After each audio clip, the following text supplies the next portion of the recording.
Fresh is the word. I'm Jim Duggan, got long wood for plenty hoes. I keep it fresher than fresh, but you already know. You suckers bummy, I'm money, I got a ton of flows. My weed loud like a motherfucking thunder roll. Your shit quiet like you ballin' on a budget though. We see your kicks and we laugh and yellin' what are those. You see me shining like a suit on puffy. You know my grind and shit is too strong, buddy. That's why the dude call money. I be stuntin' like it's nothing at all, cause it's nothing to me. It's probably something to y'all. Trying to smoke like me, then come and fuck with your dog. Got a closet full of kicks, you can't cop it them all. And I'm fresher than the freshest, you can tell it's in my essence. Bitch, you see the way I'm rapping, yes I do this shit to death. I tell I'm running out of breath, I tell somebody cut a check. But either way you know it's fresh, and either way you know it's fresh. Fresh, we fresh. Fresh, goddammit, we fresh.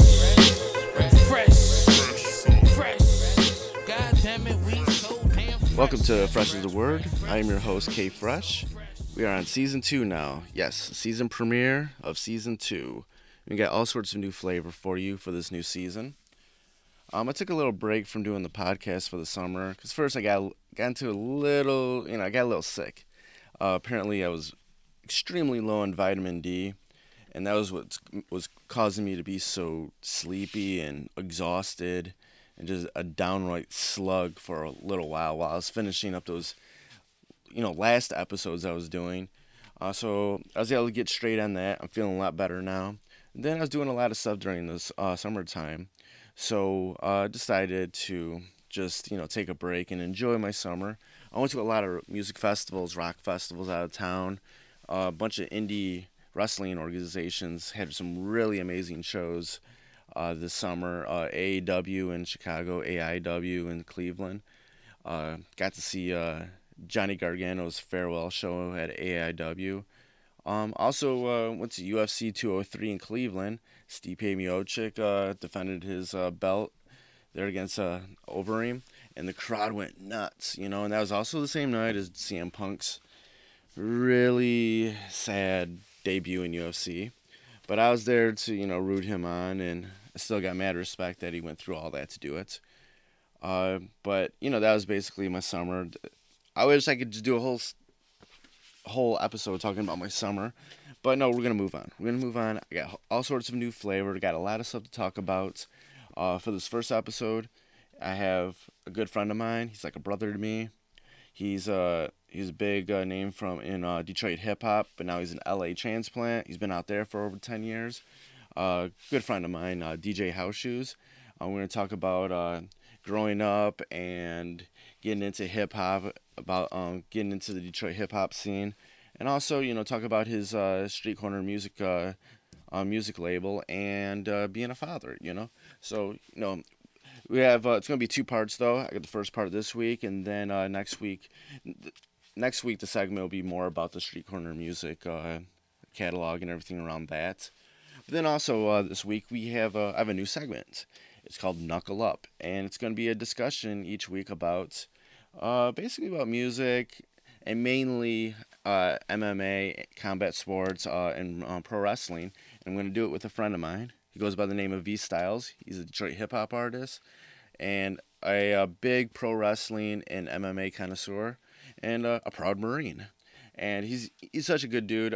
He's very civil and very mature in talking about these things and very knowledgeable. He has a great perspective on everything. And that's why I wanted to do the segment with him. I wanted somebody to be able to talk wrestling and MMA and even music, because we both come from the same Detroit hip hop scene. So I have a lot in common with this dude. So that was one of the reasons why I wanted to do this segment with him. So we got a whole lot of podcasts, a whole lot of things to talk about. We're gonna have a whole lot of things to talk about each and every week. So I'm super excited to be back, and I'm super excited that we got all this new flavor. And before we go, I want to give a shout out to some other friends of mine, Knox Money, Shimmy Bango, and Foul Mouth, for hooking me up with a fresh new theme song for the podcast. And hopefully I'll be able to release the whole song to you. I just took a snippet of it because I didn't want to give you a 4-minute intro to the podcast. So I'll let you know when we if we can drop the whole song really soon. Aside from that, follow us on our social media. There's on Facebook. If you go to facebook.com/Fresh is the podcast, give us a like on there and comment on anything you want over there. On Twitter and Instagram, we're at Fresh is the word 1. That's Fresh is the word and the number 1. So give us a follow on those.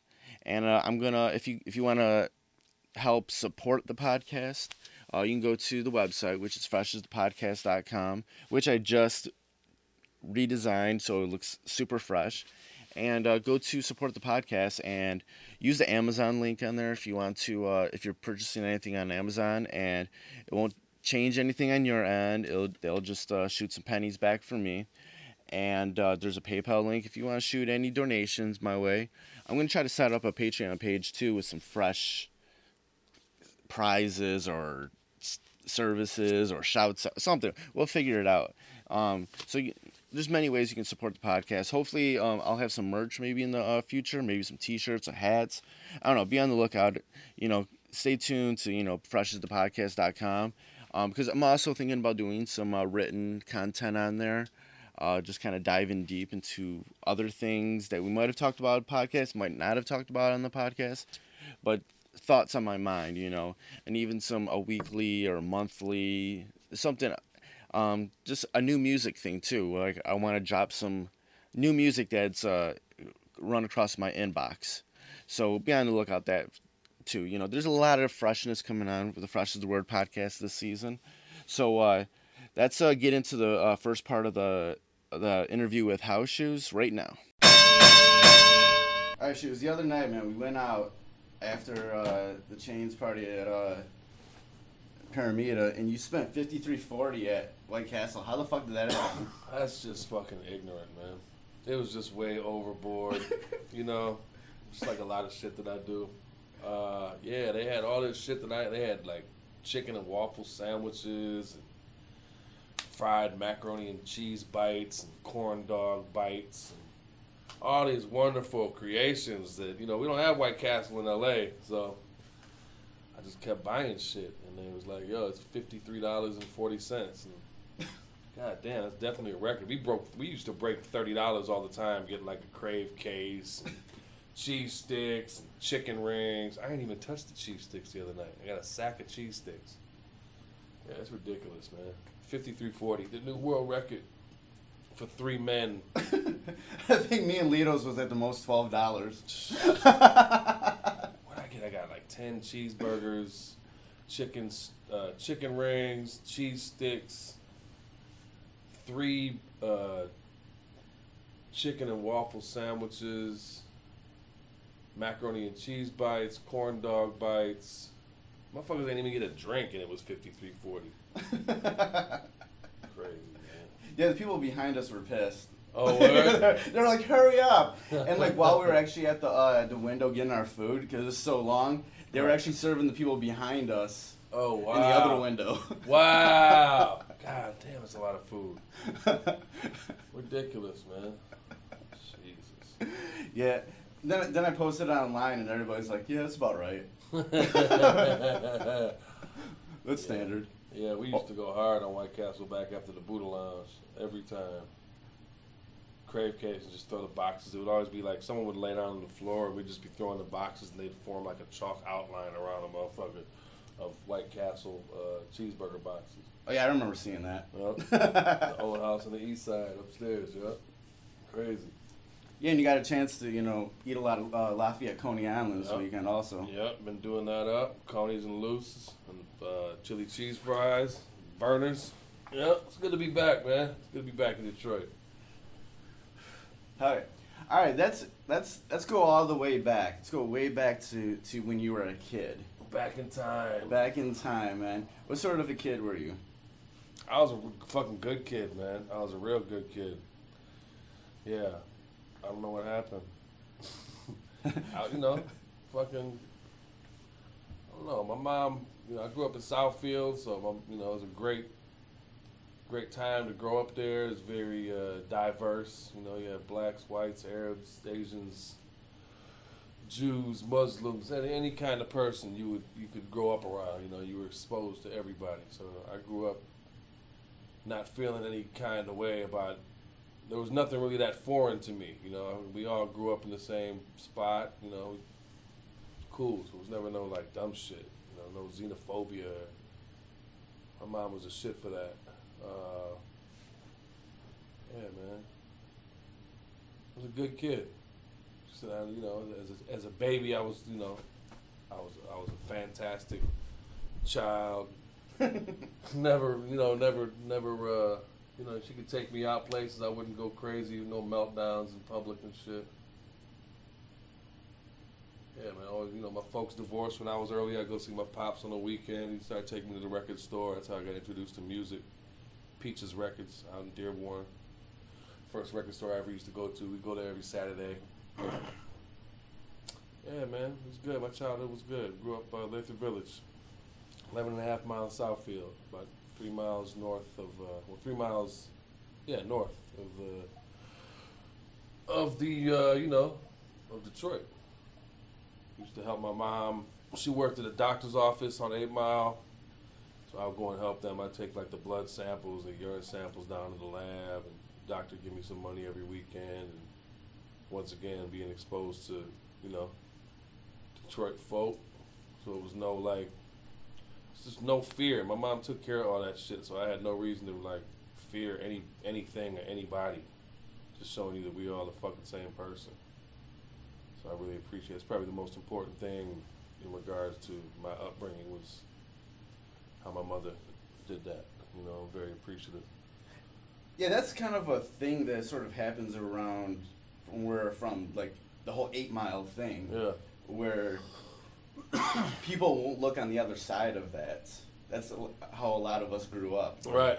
People won't look on the other side of 8 Mile. True. To see what's over there, They're right. scared of it, Yeah, hell yeah. So if when you're able to sort of break out and be like, okay, there's stuff that goes on there, but it's not that scary. There's good people over there, Right. Hell There's good things to learn about, Yeah, definitely. It's people are people, man. Like, ain't shit to be afraid of. Nothing to fear but fear itself.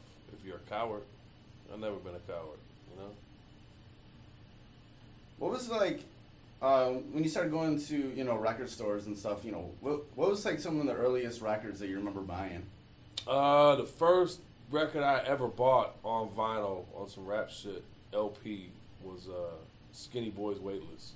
Nice.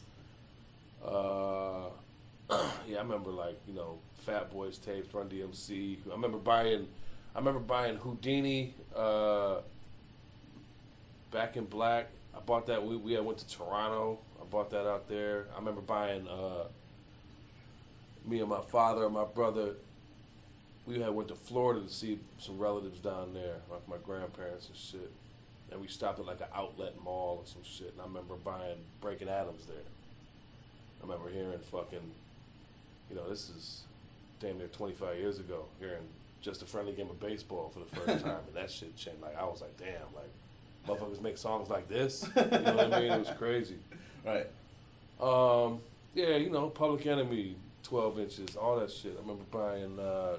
Remember when they started putting the parental advisory joints on the album. I remember, I used to get a lot of my shit from Musicland at next to Farmer Jack. 11 and a half and 12 mile in Southfield, 12 and a half mile in Southfield. It's like a strip mall. And this chick, Martine, she was like the manager. She'd always be there, and she really tightened me up on a lot of shit back in the day. Big shouts to Martine. She's still around. Yeah, she definitely helped shape my ear. You know what I mean? Yeah, Ice Cube, fucking, it was so many flavors back then, X-Clan, fucking crazy shit, all kinds of records. I remember the first record that I ever bought, first hip-hop record I ever bought on vinyl was Run DMC's Kings of Rock. And I got it at a church, flea market. Oh, wow. For, $0.25. Wow. It was like in Hazel Park or some shit like that. And I was just going through the records and I was like, ooh, cool, like that. Right. I was a teenager. I'd already had a bunch of records I got from my parents. Right. That was all like classic rock and soul stuff Right. and everything. Credence and shit. Yeah. Right. Jimi Hendrix, Al Green. Word. Isaac Hayes and stuff like that. Dope. But that Run DMC record was the first like record that I actually, bought. And then like on vinyl. Then I started going to like shortly after going to like Melodies and Memories and getting stuff there. Word. Record Time. Oh, so you had been shopping there at those two spots? Yeah, a little bit before I met you. Word. Probably maybe for like a year or so before I met you. What was that other spot down on Gratiot with like all the ICP shit? Oh, Hot Hits? Yeah, Hot Hits. Yeah, it's funny, but I was saying, I remember when they started putting the parental advisory shit on the records, like another thing my mom, like God bless, and my dad, they would take me, like whatever, they knew I loved music. Yeah. And they grew up through that shit too, motherfuckers cussing on records, it ain't no big deal. Yeah, I remember when I went to get LL Cool J Bad on vinyl, and they was like, you gotta have your mom now, you gotta have one of your parents now. So I went home, got my mom, she went right back up there with me. I remember it was like snowing and shit. I remember buying the fucking Pay Them Full tape. Crazy. I remember when I was coming up buying tapes, I never really, got stopped from buying parental advisory stuff. Right. Around the time when I was like a teenager and stuff. I remember one time though, they were fronting on me at Record Time once. Word. You remember what tape it was? I remember it was Esham shit or something?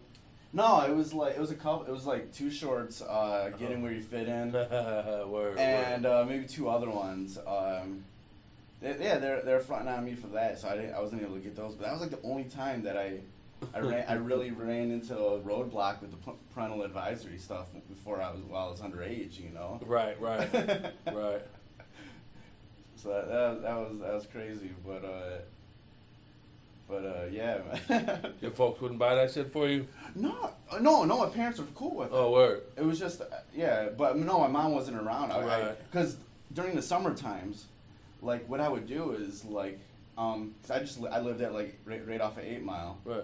Not too far from Gratiot, so I would put my headphones on and just go for a walk down Gratiot. Word. And I'd go all the way up to Record Time when it was there at 10 in Gratiot. Yeah, the OG spot. Yeah, I would. Dance room and shit. So I would, like, make a whole afternoon of it, doing Record melodies. And if I was feeling really chipper, I might go to Hot Hits, go all the way to 12 Mile. Damn. And I would like walk back home with like a big old like paper bag full of like tapes. Right. So crazy. And I would just have all these tapes that that I got for like $3 or $4, Right. all used and stuff, Yeah. That was such a fond memory, like those summers of being able to just like carelessly walk like right down. Yeah, that was your responsibility, going and buying tapes and shit. Yeah, that was my big responsibility, man. It was great, man. I remember just walking through East Point, bumping, Only Built for Cuban Links, and stuff like that. Hell yeah. And so like a lot of those tapes, man, I like bought like right when they came out, man. Yeah, I remember I used to get all that shit like the week before it would come out because I would have to go to Angot. Angot was a mom and pop's distributor that was on Plymouth, Puritan, and Linwood in the city, and they would, like, if it was some new shit that we we get our new orders at the shop on like Mondays or Tuesdays, and like a lot of that shit would be sold out by the weekend, so we'd go there to get like shit to get us through the weekend, and I would drive over there. It would be crazy because like my Saturdays were so crazy in like 94, 95, 96. I would go to street corner, I'd pick up the check, and then I'd go to Angot and pick up the order. And, like, in lieu of gas money, they'd let me get, like, 2 12 inches or a tape. You know what I mean? Or a CD or whatever. So they had Reggie Hot Mix was running the 12-inch department over there. So he would always have some heat. Yeah, but all them tapes, like Infamous, fucking Cuban Links, all that fucking Group Home. I remember I used to always get them bitches at least by, the Saturday before they came out, when they were coming out on Tuesdays. Yeah, I remember that, man. Like Record Time would always get them a few days early. Right. Yep. And I would put them bitches out. And I'd always wait. I'd always go in. I'm like, oh man, Let me go see if they have it, man. Yeah, what you got? And then I would take the shipment back to Street Corner, and then I would go to the radio show at Beats and Breaks at Henry Ford, me and the homie Josh. And that would be from like 1 to 3, I want to say. And then after that, we'd go to the fucking hip hop shop. It was fucking ridiculous. Like I would go to Street Corner, go to Angot, get some brand new shit that ain't nobody had. Then go to the radio show and play a whole bunch of wild shit. We were like doing edits on the computer, playing all the local shit back in fucking 95, 96, playing Fat Cat, playing Slum, all that. Yeah. And then go to the shop. It was fucking crazy. It's funny, during that time, like, I was still a teenager. I'm a few years younger than you. Yeah. And I wasn't going out to stuff underage and shit. Like, right. I was just like, but I was in my own world, sort of that stuff, you know, based off. I would try to, like, pick up as many, you know, magazines I could, you know, Hell yeah. and figure it out. And I didn't know what stuff was, like, hot in, like, the Detroit hip hop scene, the thing that you were already in. Right. But I could kind of get, like, a grasp of it. Mm-hmm. So by the time I was old enough, like, I learned that a lot of the shit that I liked was shit that was super popular. Because, like, everybody that I went to school with at East Detroit High School, they didn't listen to this shit that I was listening to, man. Right. They weren't listening to Capone Noriega. Right, hell no. They weren't listening to, like, Onyx's second album. Right. They weren't listening. Sleeper. Listen to all this shit, and, like, I'm sitting here like, oh man, these are incredible albums, and I was just like in my own world, you know. Right.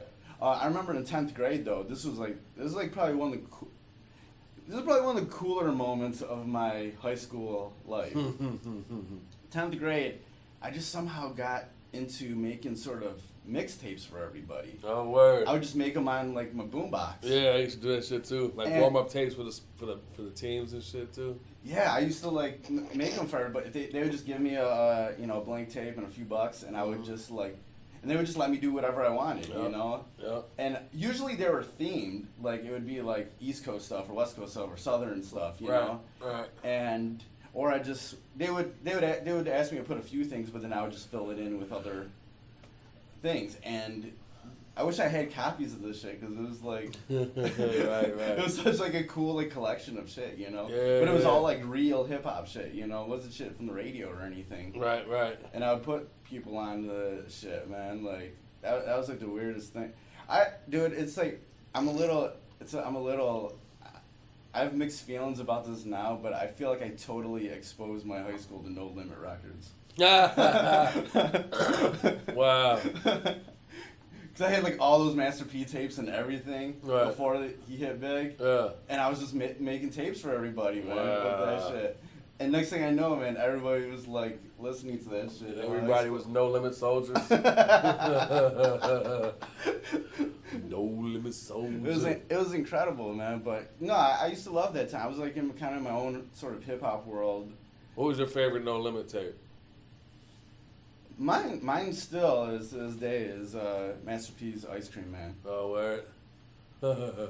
I don't think I've ever heard none of that shit. I really can't listen to any of that stuff anymore, but I can still listen to Ice Cream Man. That's still like a really dope album to me. Word. Like that, but that was a fun time though, man. 10th grade, I was just making all these, that was back when I just had like a stupid like Packard Bell computer, right? And I had like a scanner too, and I used to scan like hip hop albums and then go and like paint and like put other like names on there. Wow, okay. So I'd name these mixtapes really like crazy names like Dope Ass Hip Hop Shit Volume 1. It would be so obnoxious, the names. That's funny. Dope Ass Hip Hop Shit Volume 1. Dope Ass Rap Shit. And I would I would take like the Death Row's Greatest Hits. Put other motherfuckers' faces on there and shit? Or I would just keep it all and just take off the Death Row part. Oh wow. The words and then put the title of the thing. Right. And like it took me a while to actually figure out and paint how to do it because there wasn't any sort of rulers or anything to do it. So when I printed it out, it was the correct size for a tape insert. Word. Wow. It took me a while of like experimenting to figure that out. Damn. Man, did it thunderstorm? It did, and I missed it. God damn it. It did early on. I feel like I was still asleep, but early this morning there was like thunderstorm. like when it was still dark type shit. No, it was like later. 7, 8 o'clock. Fuck, man. Probably, yeah. No, it ain't no thunderstorms in LA. That shit is the fucking worst, man. That's the worst thing about LA is there's no fucking thunderstorms. There's nothing out there. Like there's this one spot on Venice Beach where you go out and they got, I forget what it's called, but they got like all these rocks out in the water, and like when the tide comes in, the waves like smash on that shit, and that's like the only thing out in LA where you can like feel like the wrath of nature type shit at all. You know what I mean? Because it ain't no thunderstorms. The earthquakes are so pussy. You know what I mean? Like everybody that's like from like here that goes to that moves to LA, that's the one thing. Like every time there's a thunderstorm, man, it's like the greatest thing ever. Hell yeah. Man, I missed my fuck. I can't believe I slipped through that shit. I should have left the window open. Just. Well, there really hasn't been much of that going on right this summer. There was some thunderstorms, I think, last weekend or the weekend before, but we've barely been getting any rain here. So anytime we get rain, it's... Yeah, my mom said, like, there's been days where it's, like, 90% humidity, but, like, the rain falls, like, all these other places than where it needs it type shit. I don't know. Oh, yeah, the weather's been ridiculously stupid. At least y'all got weather, man. I know everybody, says how amazing the LA weather is, but then I guess you get sick. You get sick of the. Well, it's not weather. There's no weather. It's just literally the same. Like, okay, fucking starting in like May, like the middle of May. It's like the same. You got like 7 months of the same day, basically. It's just gonna be sunny and beautiful. It might be a little hot one day. It might not, but it's gonna be fucking not a cloud in the sky for like 7 months in a row. So yeah, it gets kind of fucking boring. Like it's great, but it's fucking boring. I think the last time I was in LA, I actually caught that rare week where all it did was like rain. Oh yeah. See, but that shit doesn't even happen anymore, bro. Like, I want to say this year is like the lowest rainfall ever. Like it hasn't rained at all in the last year type shit. It's fucking crazy, man. Shit, that's just burning the fuck up right now too. Yeah, there's crazy wildfires going on out there, yo. and they're continuing to spread. Terrible. Bitch is gonna burn down. Well, I gotta call and check on my babies. Speaking of which, man, how's your kids, man? How's it like being a father, man? Oh, it's fucking incredible, man. It's the best shit ever in life, you know. Ain't nothing like motherfuckers think making a beat is the shit or making a record. Like you created a fucking human. I got 2 little humans that I created. You know what I mean? Fucking most beautiful thing ever in life. Just, I'll throw all the records in the garbage for my babies if I had to. You know, it's a blessing. You know, it's fucked up. Some people can't even have children, but there's definitely nothing. You've never felt love until you look into the eyes of your own child. It sounds like, soft and syrupy and shit, but it's the realest shit ever. Like, I can't wait to fucking go home and hug and kiss my children when I get back. It's gonna be great. Got fucking 18 years to create a fucking adult, you know what I mean? And mold them into someone who's gonna... Upstanding citizen, you know what I mean? Crazy. It's a blessing, man. James and Eliana, my little babies. How did you, like, thinking of yourself before you had kids, how did your, like, sort of thought process change? How you kind of just thought about things once you had your first kid, James? I'm a hard-headed motherfucker, you know what I mean? It took a minute to really stop being so fucking stupid. That's what it is. When you have your children, you realize how valuable time is. Like, money ain't shit. You lose money, you can get money back. You can't get time back. You know what I mean? And if there's one thing that shows you how fucking ruthless time is, it's your children. Because they just grow so fucking fast, and everything. There's no there's so many just concrete. Like you look at your kid when you got like my son was like 2 years old. You know, you look at your son one day and he doesn't look like he looked a couple weeks ago. He's not going to ever look like that again, you know? And it's all of these landmarks that he keeps passing and there's no fucking turning back. Like, all that shit is gone. It's in the past. No pause button. Hell no. No rewind, you know what I mean? Like, it's nuts. So you got to make it count. Every day, you know what I mean? Priorities. Make sure everything that you do is in the best benefit of your children and your family, you know. Is there anything that before you had kids, you know, the way you're sort of going about your life that you kind of regretted or wish you did better? Man, I'll be real with you. I wish I never started smoking cigarettes because my shit is fucked. I got COPD. I smoked cigarettes. I smoked a pack a day for like 17 years. You know, on top of all the blunts and shit. You were in times you were smoking them nasty ass shit like the Zarms. Well, yeah, I remember I had a run where I was smoking like 2 packs of cloves a day for like you smoked the nastiest for like shit. 3 months and eating like 5 bacon cheeseburgers from Burger King for $5. Just health, you know what I mean? I just wish I would have taken better care of my body because you don't.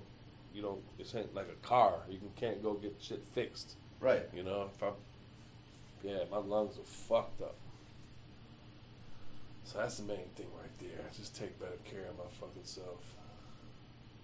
Trying to now. You know, I quit smoking.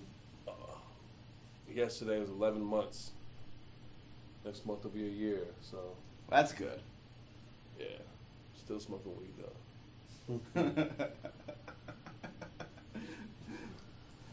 Going back to let's go back a little ways to when you first started sort of, you know, stepping into the music scene in Detroit. Word up. How did that all come? You know, how did that all evolve? Fall of 1993, I went to Eastern Michigan University, and my mom bought me a pair of house shoes, like dope, like black leather. What the fuck kind of house shoes would I call it? Damn, I can't remember the name.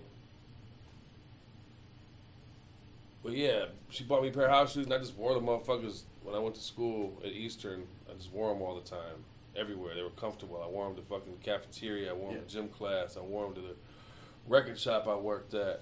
And homies would pick me up every Friday and drive me all the way down to Detroit. And we go to St. Andrews, or we go to the Mecca, or we go to, 1515 Broadway, or the Rhythm Kitchen. You know what I mean? It was so fresh. Like, at this point in time, I was a heavy hip-hop motherfucker for about 10 years. You know what I mean? 8, 10 years. It was just so dope to see that we had our own community and dope DJs and, people that came out to support, dance, like see Baten dancing on a Friday night. He would be the first motherfucker on the dance floor at St. Andrews. Right. Wild with that big ass hat. Yeah, and I went to Eastern. I got kicked out of Eastern, and I took all the money that was left in the account and spent that shit on records in like 2 or 3 months. It was like $3,500.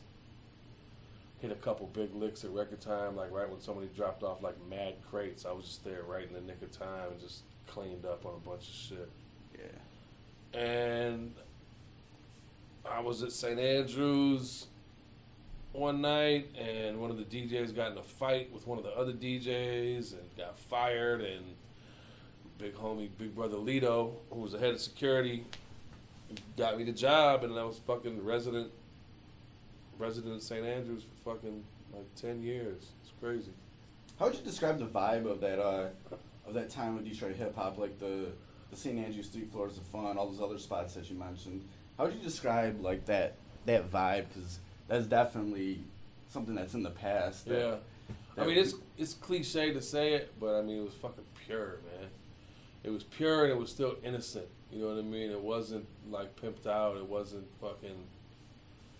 Yeah, it was just pure, man. It was lightning in a bottle. You know what I'm saying? Like those nights were so incredible. All that music and people just having fun. It wasn't about people. Everybody wasn't trying to be fucking rap stars and shit and get rich.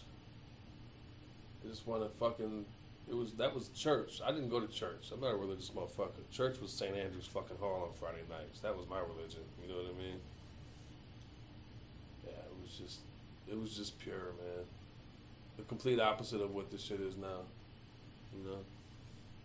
Yeah, back then, like, St. Andrews used to be super diverse, too. Yeah, I mean, that was why it was so fucking ill, honestly, because the top floor was the illest fucking house and techno, played by the illest house and techno motherfuckers in Detroit. Huck, Keith Kemp, plus Lako. Good fucking people. And then I worked with all these motherfuckers, too, like at record time and shit. It's crazy. But main floor was hip-hop, the best hip-hop shit, played by the fucking best hip-hop motherfuckers. The basement was the same with alternative. And you just had this alchemy going on of all these people that really fucking enjoyed music. It was mutual respect. You think it might be a lot of shit popping off in a situation like that where you have three completely different genres, completely different groups of people, but it was respectful. People migrated between all the different floors and became exposed to that much more dope shit. You know what I mean? Someone who might not even have thought that they liked dance music or, you know, contemporary, like, you know, Detroit techno, house shit. They could get turned on to a whole fucking new world and go and live in that world. You know what I mean? It was crazy. Why do you think that changed? Money, motherfuckers. Yeah, I mean, I remember the night that everything. It's crazy. I remember the night that everything, not everything, but I remember the night that shit, like the last night that it was pure. The last night that it was pure was fucking the third Friday in May of 1996. I literally remember that night because after that, it wasn't anything specific. It was just something intangible that was no longer there. You know, motherfuckers, the content, motherfuckers was always kind of rapping about the same shit, but they were creating it for the sake of creating it. They weren't like, oh, I'm going to be a fucking millionaire rap star. You know, they was like, I want to make a good fucking record. But then they were like, a couple people got it popping, and they were like, damn, I could possibly get rich off of this shit. And that's where, you know, the fork in the road came, where it was like motherfuckers that continued to make art for the sake of art, and it was fucking motherfuckers that decided to go for the commerce. You know what I mean? Get that paper. Shit ain't never been the same. And I think what, you know, after that, and what happened over the next 5 years or so, was that most of those people were not ready for any of that shit. Right.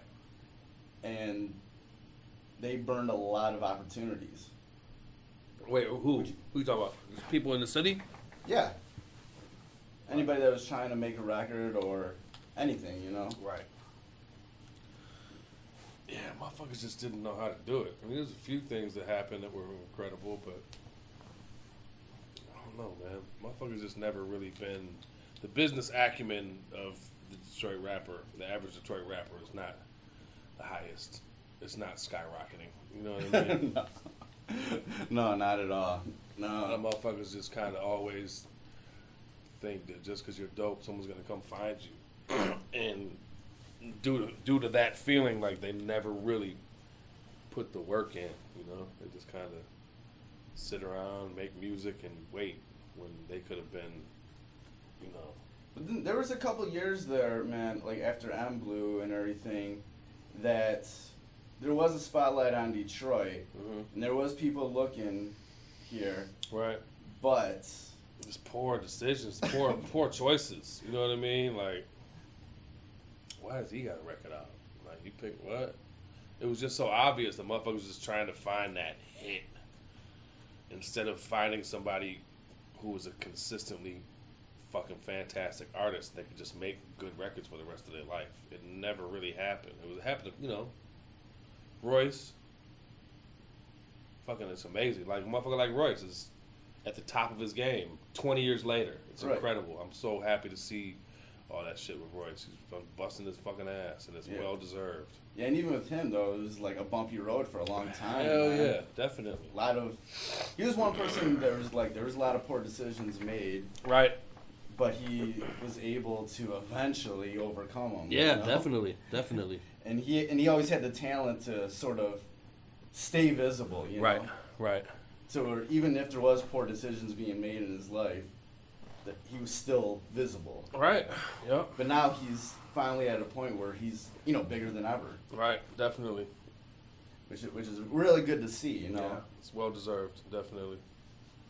Yeah, I went to the show when he was out in L.A. It's fucking incredible, man.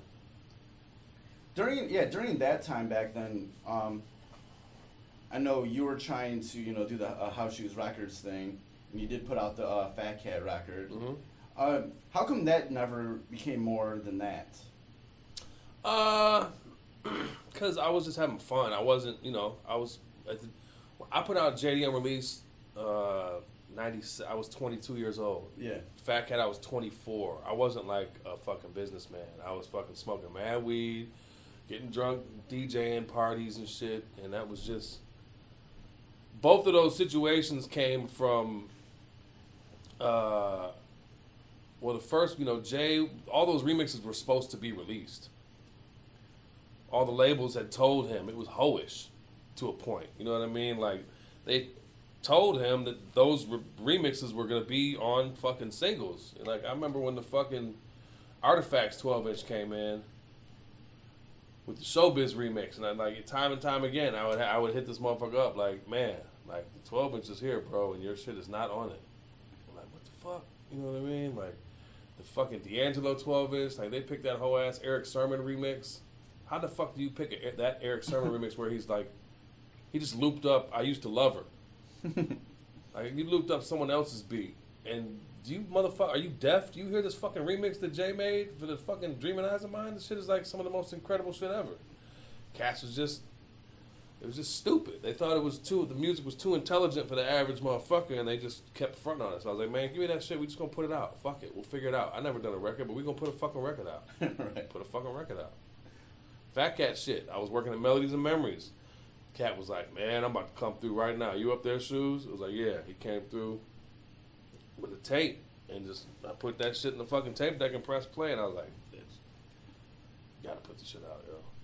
Right. Like, let's not hesitate. Like, this, like, he had made the shit like yesterday. I was like, we gotta put this shit out. Let's go. Yeah, he was telling me that him and Jay just knocked all that shit out in one night. Yep.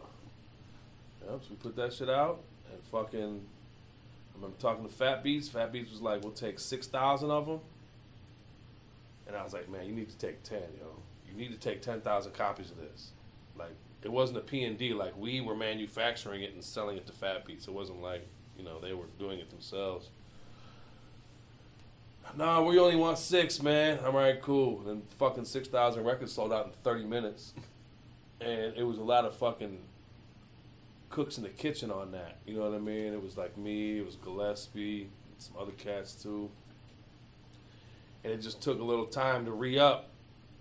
Like, that record, we sold like 12,000 copies of that 12-inch. We could have sold like 20, yo. Like, if they would have took 10 up front, and we had everything on deck to have a re-up ready, like, immediately, yeah, we could have done 20. That shit could have been one of the fucking highest selling independent 12-inches ever. It's still a damn fucking good number for an independent 12-inch. I can see that shit probably in the top fucking like 50 selling independent hip-hop 12-inches of all time. Right. Yeah. Yeah. But sometimes you just got to take shit in your own hands. You know what I mean? And that's what that shit was about. It was just an overpowering feeling like this has to be done. Like immediately I was like, we're gonna fucking flip the Yusuf Lateef cover. It's gonna be crazy. He came through the crib with like a fucking ounce of weed. We smoked all that shit quickly. Gillespie's girl took the pictures. Yeah, off to the races. That shit was fun, man. But yeah, I was, I don't know why it was never anything more or less. Maybe it's a good thing. I wasn't ready. There wasn't time for that. You know what I'm saying? Yeah, I know after that you were trying to do an LSI 12-inch. There was a lot of shit. There was going to be a fucking, we were going to do this shit called the House Shoes Collection. That was going to be the House Shoes Collection, which is a double CD compilation that I released, like CDR shit. That was fucking 2002 maybe. I was working at Jazz and Jams, maybe 2003, 2004. It might have been 2004.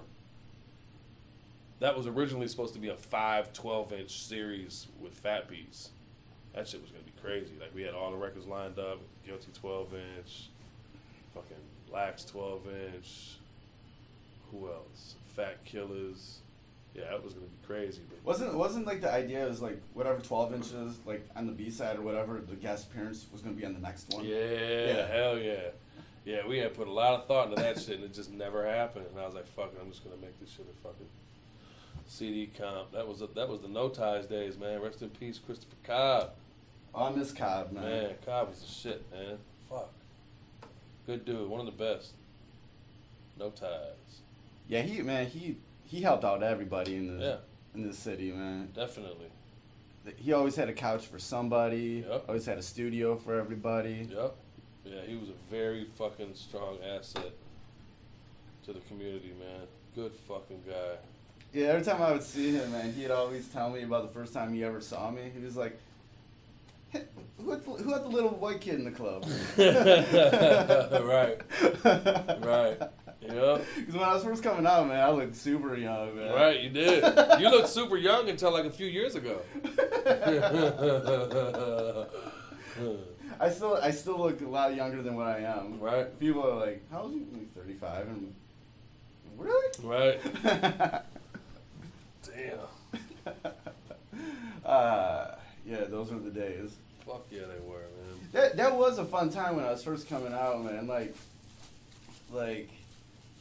it was even when I started going out maybe to like hip hop shit maybe around summer of '98, I think. Word. That's when I would right when I met you. Mm-hmm. You were working at when you started working at Melodies at one of the time. Mm-hmm. One of the many times you went back and forth between Melodies and Record Time. Yep. Car City. So yeah, right when I met you, like Man, Nolan passed away. You know that, right? yeah. Fuck. Rest in peace, Nolan. All these OGs are passing. What were you saying? I'm sorry. But yeah, that was such a fun time. Like even when I feel like when I first started going down to St. Andrews, it was sort of like the ending of like its coolness. Like Yeah. I like to say like I caught the death rattle Mm-hmm. of it. I was still seeing cool shit. There's some cool shit going on down there. It was Yeah. a cool vibe and everything, but you could obviously see it changing. Yeah, it's suburban as fuck. Yeah, but when I first started going out, man, it was like back in that time when you go to some hip hop shit, and like maybe me and you were the only white guys in the place. You know? Yep. And everything was cool, man. And then one day I looked up and everybody looked like me, and I was like, "What happened?" Motherfuckers don't get it. Like, what are you talking about, man? That's fucked up. I'm like, no, man. Like, it ain't no soul in that shit. Like, people gotta understand, hip hop is a fucking black fucking music form. You know what I mean? It's a black art form. And just like that fucking Lord Jamar was right about that shit. Like, we are guests in the fucking house of hip hop. You know what I mean? That's how I feel about this shit. You have to be respectful. You gotta fucking take your shoes off. You gotta wipe your feet. And I've always been very grateful that I never really had to deal with any of that shit. White boy shit. Like, I was accepted. Motherfuckers seen my passion for this shit from day one, and they just brought me in with open arms. You know what I For mean? the most part, I never had to deal with that shit either. Yeah. It's just weird. Like, one day at St. Andrews, I remember looking up, and the crowd was all fucking white. And it was just like, man, I might not even have known why that shit felt funny to me, but it just felt funny. It's like, this ain't what this shit is. You know what I mean? Like, shit feels like Somerset right now. You know what I mean? Right. It was kind of a cool thing because like you remember how I was when I was younger. I was super shy and everything, but it was kind of cool going to like this hip hop shit, and I might be one of only few white kids there, but everybody was cool with me, and the fact that I was the white guy there. It's like a badge of honor kind of type shit. Yeah, you know people would actually come talk to me and stuff because it's like, all right, you have to be kind of cool, man. Right. If you're... That's what I've been telling motherfuckers about this whole new Detroit shit. Like, seeing like white kids jogging through the projects at 10 o'clock at night. You know what I mean? It's weird. I told a motherfucker, like, I like Detroit better when white people were scared of it. Because if somebody was there you knew they were there for a reason. You know what I mean? Like, it's just fucking weird, man. Motherfuckers jogging through the hood, like the fear factor is gone. Right, yeah, the other night when we were looking for a spot at Lafayette, man, there's like an old white couple just sitting there right outside the bathtub pub. Right, just chilling. Fucking like 3 o'clock in the morning, you know what I mean? It's like, cool, though. I mean, there's two sides to every story, you know what I mean? I mean, yeah, I'm glad that there's something going on in Detroit, you know. I think it's super, I don't think, it's not, the shit that's going on is downtown mid-city. Like, they're not fixing the city. The fucking hood is still fucking terrible. You know what I mean? They ain't doing shit in the hood. But knocking the fucking buildings down, which is cool. They knocked down like 10,000 abandoned homes or some shit. Yeah, they knocked down a lot of stuff. It's crazy. But there's not much going out to the hoods. Right. And from what I hear, there's things where it's just like, even so, they're not letting those communities do anything. Right. You know, like, there should be, like, I think they're even starting to, like, you know, lock down on people that are doing sort of urban farming and stuff in neighborhoods and stuff like that. Wow. Which would be an amazing thing. Yeah, if you hell can yeah. grow your own stuff, you know, and sell it to your community, you know? Right. But that's something that I don't think they want, you know, the powers that be want to be done in Detroit. They want to control everything, fucking cocksuckers. But what can you do, man? What can you do? It's New Detroit. Yeah, man. Shit. So that was the first part of the interview with DJ House Shoes. Part 2 will be next week, next Thursday. And let's get to the new segment, Knuckle Up. All right, welcome to a new segment that I'm starting off for the Fresh is the Word podcast. I like to call it Knuckle Up because it's going to be a discussion about pro wrestling, MMA, and, you know, whatever else that kind of gets into that. You know, Knuckle Up is a sort of nice term, and it has even more meaning when I introduce my co-host for this particular segment. He's a Detroit hip-hop artist and a longtime pro wrestling and MMA connoisseur, Vstylez. How's it going, bro? Hey, what's going on, K Fresh? You good, brother? Man, I'm great. I'm so excited for this because it's like... Me too, man. Been looking forward to this. Before we get into, you know, just some background between both of us, I want to just say why I wanted to do this segment with you. The first season of this podcast, my goal was to do a podcast about music and wrestling because that was the thing I was most into. But I was just experimenting with how to do it, and I didn't know how to at least get that pro wrestling thing into the podcast. I had a few episodes where I talk with like a few hip hop artists like Mr. Esquire, Open Mike Eagle, Sylvan LeCue. We just talked about wrestling the whole podcast, but it was just like I want to have something on a regular basis where it's talking about wrestling, but it's different than just hashing out and bitching and complaining or whatever, you know, what all the other podcasts do. And the thing was, like, okay, I kind of quit doing the podcast earlier this year because I gotten sick a little bit, so I just needed some time because I was kind of burnt out on a lot of things. But then like the summer got like super busy for me, so I was like, okay, I'm gonna take a break from it, and it was great because I got to actually like look at what I did already and kind of figure out what I wanted to do from it. But in that time also this year, I started getting into MMA, like heavy. And I'm like, yo, I want this to be a part of the podcast too. And then like, and I was like, how am I going to do all this? And then one day when I was at work, I was like, you know what? I'm always talking with Vstylez about this stuff, man. And like, out of everybody that I've known from like the hip hop scene or whatever I'm around, like I have a lot in common with him, and I can always talk to him about these things, you know, about pro wrestling and, you know, MMA, because you've been following it for so long. Plus, you're from the same scene that I came up in the Detroit hip hop scene. So I was No like, doubt. and what I've always respected about you is that you're like super intelligent about a lot of the stuff and civil about it. You're not like these internet trolls or any of these people like fly off the handle about anything, the littlest thing, you know. No So doubt, man. Thank you. I appreciate that. and well, yeah, and like see, like I said before, you know, we both come from like the the Detroit hip hop scene. I started going out in the hip hop scene about 98, 99. I'd been listening and really digging deep into like hip hop since like age 11 or 12. So that was like around like Hmm. 92, 93.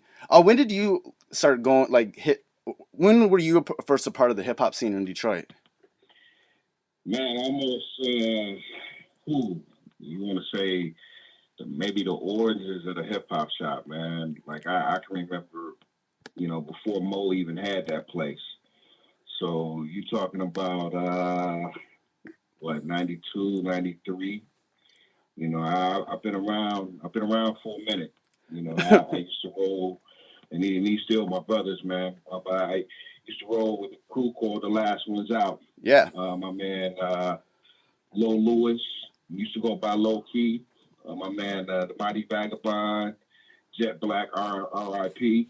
My man, let's see. Yeah, there's a lot of people within the crew, man. Extended branches of The Last Ones Out. But, I back then, you're part of a crew, because Last Ones was like before we all knew who Wu-Tang was, Last Ones was kind of like a Wu-Tang, like a Detroit version. Right. I was the guy that was not necessarily the confident guy. I knew I wanted to do something within the scene, but I didn't know that it was going to be rhyming, man, because I used to be around heavyweights, man. These dudes, you be around Low Lewis, you be around Pop Squally and Jet Black. Right. These dudes were kind of like, they'll make you scared to rhyme, like literally. I used to see contests that my man Low Key used to judge and Eminem used to be in.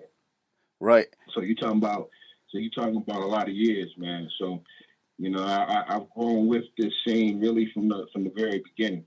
Right. And to put it in context for people listening, like during that time, that early to mid 90s time of places like the Hip Hop Shop and the Rhythm Kitchen and St. Andrews, Three Floors of Fun, this is where pretty much everybody that's a who's who of Detroit hip hop, got to start with, and everybody was just on.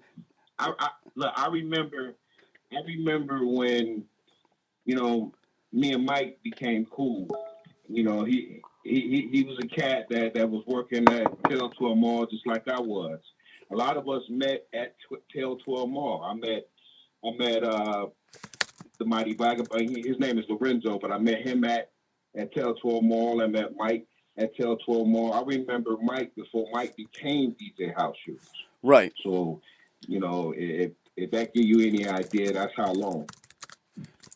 Right, yeah, and this is a scene that birthed the likes of Jay Dilla and Eminem, Slum Village, man, so many cats that were grinding at that time, and it was just you saw all those people together, all in the same spots, and it's crazy to see where all these people have gone, since that time, and that's where we came from. So I feel like that's the fun part about it, man. Like them dudes, you talk about the Proofs, you talk about the bartends, them guys was friends. So yeah, we're lucky, man. We've seen this, grow from infancy to where it's at now.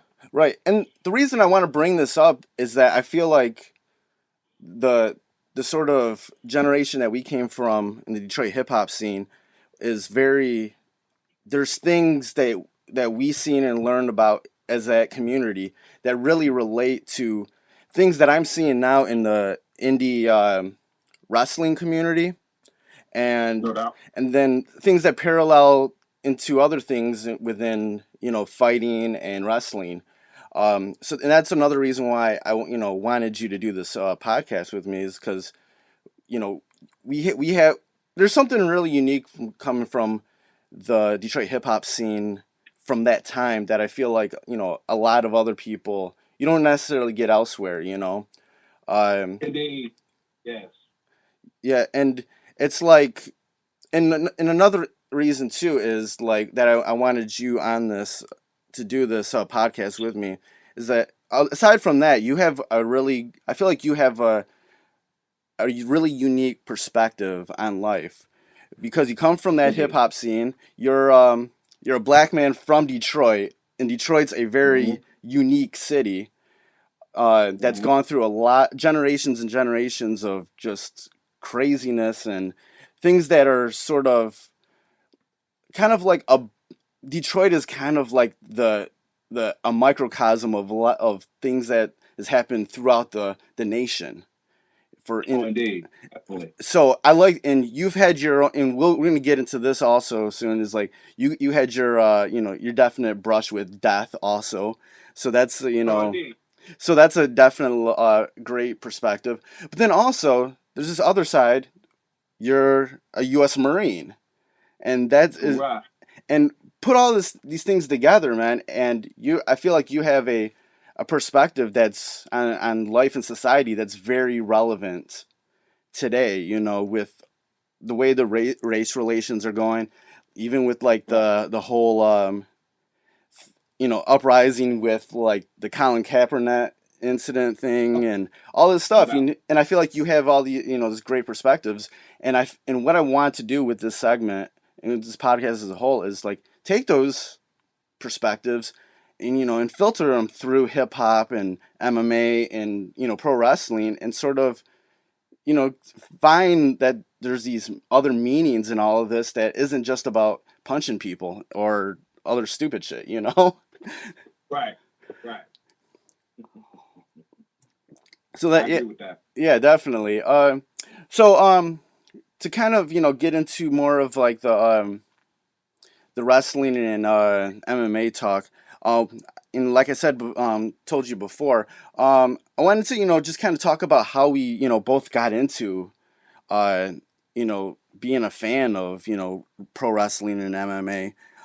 I mean, I know with me, the pro wrestling side runs right into the MMA thing. But for me, my early years of liking wrestling when I was a kid is just like any other kid growing up in the '80s. You just you thought all those guys were just amazing. Like Hogan and King Kong Bundy and Ultimate Warrior and all those guys. So you just started, and then and around the early '90s when I got into hip hop was also kind of like when I got away from wrestling for a few years, and then like a lot of people, I got back into it during the rise of the NWO and WCW, and then the Monday Night Wars between the WWF and WCW. And then you had ECW like in that whole equation also. So I was really into it at that time. But then when WCW went out of business, and WWF bought them, and then when ECW got bought by WWF, that started to like sour me into it all because that whole thing of that whole thing that part, Monopolizing, that's what I like to call it. yeah, that whole part of wrestling history was terrible. It was like it really ruined the business for a lot of people for a while because it was just like this is like kind of corny what they're doing to these products that they bought, and it just didn't like sort of feel well to it wasn't good. It wasn't good entertainment anymore. So Not at all. and then throughout the years after that, I kind of I stayed kind of at an arm's length to it all, but through like a friend of mine, his name's Tony Sakic. He continued to watch it over all those years for the most part. So I kind of was always I knew what was going on with the rise of CM Punk and the rise of Daniel Bryan.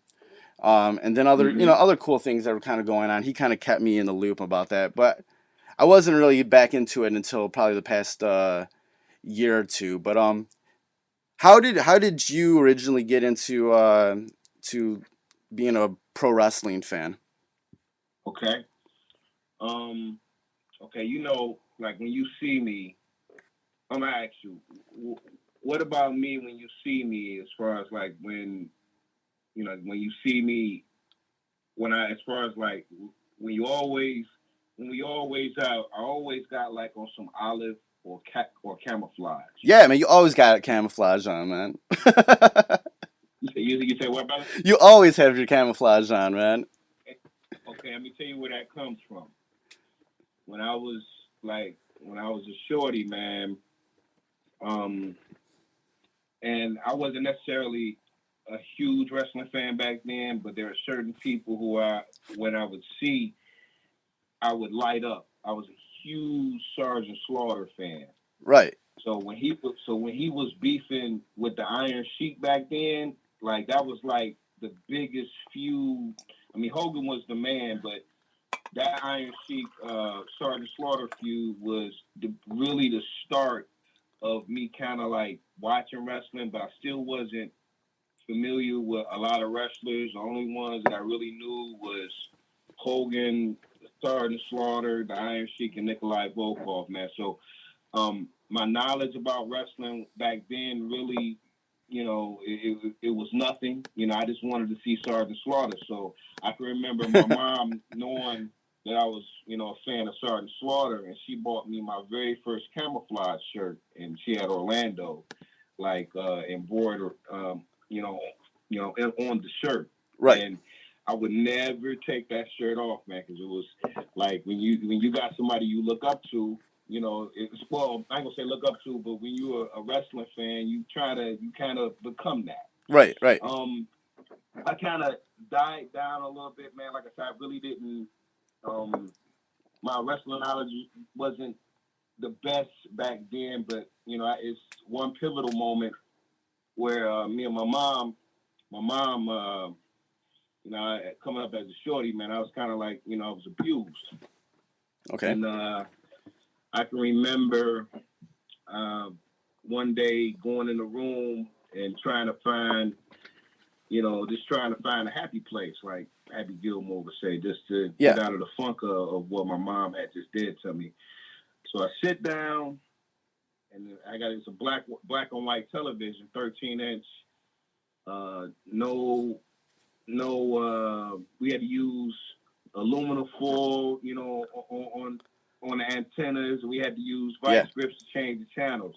Right. Back then we only had 2, 4, 7, 9, 20, 50, 62, and little channel that you really wouldn't know of, channel 38. Yeah. You couldn't really get a good, you could see what was on channel 38, but it wasn't like super clear. Right. Well, one day, when I was, trying to come out of my funk, I see a show called Mid-South Wrestling. Yeah. And in the ring, it was Dirty Dick Slater. And, he was the North American champion. And he had this chick by the name of Dark Journey with him. And like I said, I'm looking at this, man, as a kid. I'm all messed up. I'm sad, da-da-da-da. Yeah. Then I see a young, tall dude come through the ring by the name of Jake the Snake Roberts. And him and Jake, they had their little promo on the ring, and then they get to fighting. And I'm looking at this. I'm still sad, a little messed up with what my mom just did to me. And I'm looking at this, and Jake started getting the best of Dick Slater. So Dark Journey, who's a woman, threw something in Jake's face. Now, I don't know who these people are, but I know they wrestling, and I know it's wrestling, and I know it's the organization I never heard of before, but I'm just looking at it. So when she throws this substance in Jake's eyes, Jake can't see. And Dick Slater, he was all, Jake had smashed him, so he was kind of like out of the ring and trying to recover. Jake got up, grabbed the closest person next to him, and that's the first day I've ever that was the beginning of what I like to call the origins of the DDT. Right. I seen Jake Roberts DDT this woman in the middle of the ring, and at that, and I know this might sound a little sadistic, but as a kid, at that moment, after the shit my mom had just did to me, I seen him DDT a chick in the ring. Now, sadistic as this sounds, at that moment, I jumped up in the air like, yes! You know, and you know, I became not necessarily a wrestling fan that night. I became a Jake Roberts fan because for that moment, just for that moment, that time, it got me out of my funk. And I was happy as hell seeing, you know, I mean, of course, you're not with the abuse with women or anything like that. But at that moment as a kid, that's shit I wanted to do to my mom. I can't even front, Right. you know, because of, you know, what had happened. You know, my mom used to do some crazy shit to me, man. But yeah, and that's kind of like what every week, yeah, it's kind of like what right. like wrestling has like has kind of fulfilled to people is like Yeah. you kind of get to do Look, you kind of get to see the things that you look, want to do, go ahead. I'm sorry. but you can't or you Exactly. won't. Yeah. Look, and after that, every week I became the biggest Mid South wrestling mark. So if you really, you know, yeah, there was early WWF days, but I didn't get in tune until I discovered Jake Roberts way before he was in the WWF. Every week after he DDT Dark Journey in the ring, I would tune in, same day, same time, same channel. Not hoping to see, you know, the other wrestlers. The only thing Right. I cared about was seeing Jake. So with me tuning in every week, I started learning the other wrestlers. Like, you know, you want to go JYD, you want to talk about Ted DiBiase, you want to talk about like Terry Taylor before the WWF put that horrible gimmick on him, the Red Rooster. Right. Like, I was a huge Mid-South wrestling fan. And from Mid-South, I branched off to Florida. From Florida, I branched off to the NWA. Yeah. From NWA, I branched to World Class. From the World Class, I branched off to Mid-Atlantic. You know, I am what you call, like, I watch everything. I knew about a lot of wrestlers before they got to the WWF. And think about this: wasn't no internet back then. Right. Wasn't no internet back then. So, you know, if you was a wrestling fan, you had to call these wrestling 1-800 numbers to keep up with what was going on. And it might cost $5 a minute, you know, but you keeping up, you know, as far as what's going on, man. So I watch all the organizations. That's how really I became a wrestling fan, man. And, you know, yeah, it's easily. I've watched wrestling consistently since, let's see, just to be 100% honest, I think I watched wrestling consistently since '86. Okay. I don't think I've had a break. Like my days would revolve around watching wrestling. Weekends, mornings, 11 o'clock, boom, I'm watching WWF on Channel 50 or Channel 2. Same thing, you know, on Sundays because they used to run repeats of what happened on Saturdays. Monday night, I used to watch Raw before it was Raw. Like Vince, it took Vince forever to figure out how he was going to introduce his product because he had like this. It's almost like he had like this show that was it would have wrestling on it, but it was almost like a Johnny Carson style. Shut up. Yeah. You know, him and Lord Alfred. It'd be I forget what they used to call it. It's like Tuesday night wrestling or something like that. But it'd be set up like you was in the studio. You know, he'd be talking to Lord Alfred all the time. Like Johnny Carson would talk to Ed McMahon. It was set up like that. And that was corny. So it took them a minute to figure out how they was going to do, you know, what it is we see today. Right. And like kind of, you know, going back to the thing that I was talking about before about kind of wrestling lets you sort of unleash that sort of thing in you that you don't necessarily can do, but you can kind of live vicariously. Yes. I remember it was on one of Stone Cold Steve Austin's podcasts. he had one of the old um, commentators from I think Mid South Wrestling on there, and he was talking about back in the '70s, mainly. I think it was back in the '70s and stuff. And this is back when wrestling is totally kayfabed. They they guarded that with their lives. He used to say that like down in like Memphis, because of wrestling, and you'd have these events where you'd have like 20,000 people or something in an arena. He said because of wrestling, crime and domestic violence were down like huge because of that. Because everybody was I able can to, believe that. because people were able to get all their shit out at the wrestling event. Jerry Lawler would piss these people off so much that they got everything, they got their shit out, at these events. That is Jerry Lawler territory. Right. So that's like one of the coolest things about wrestling is that you can it's you're able to let some things out as a fan. You can live vicariously. You can tap into something that you normally wouldn't be able to tap into in regular everyday lives as being a wrestling fan. You know what's real though? What's that? Wrestling fans and hip hop fans are the same people, in my opinion. They are. Not everybody, but we're different, man. I think we're special, man, because people think we crazy.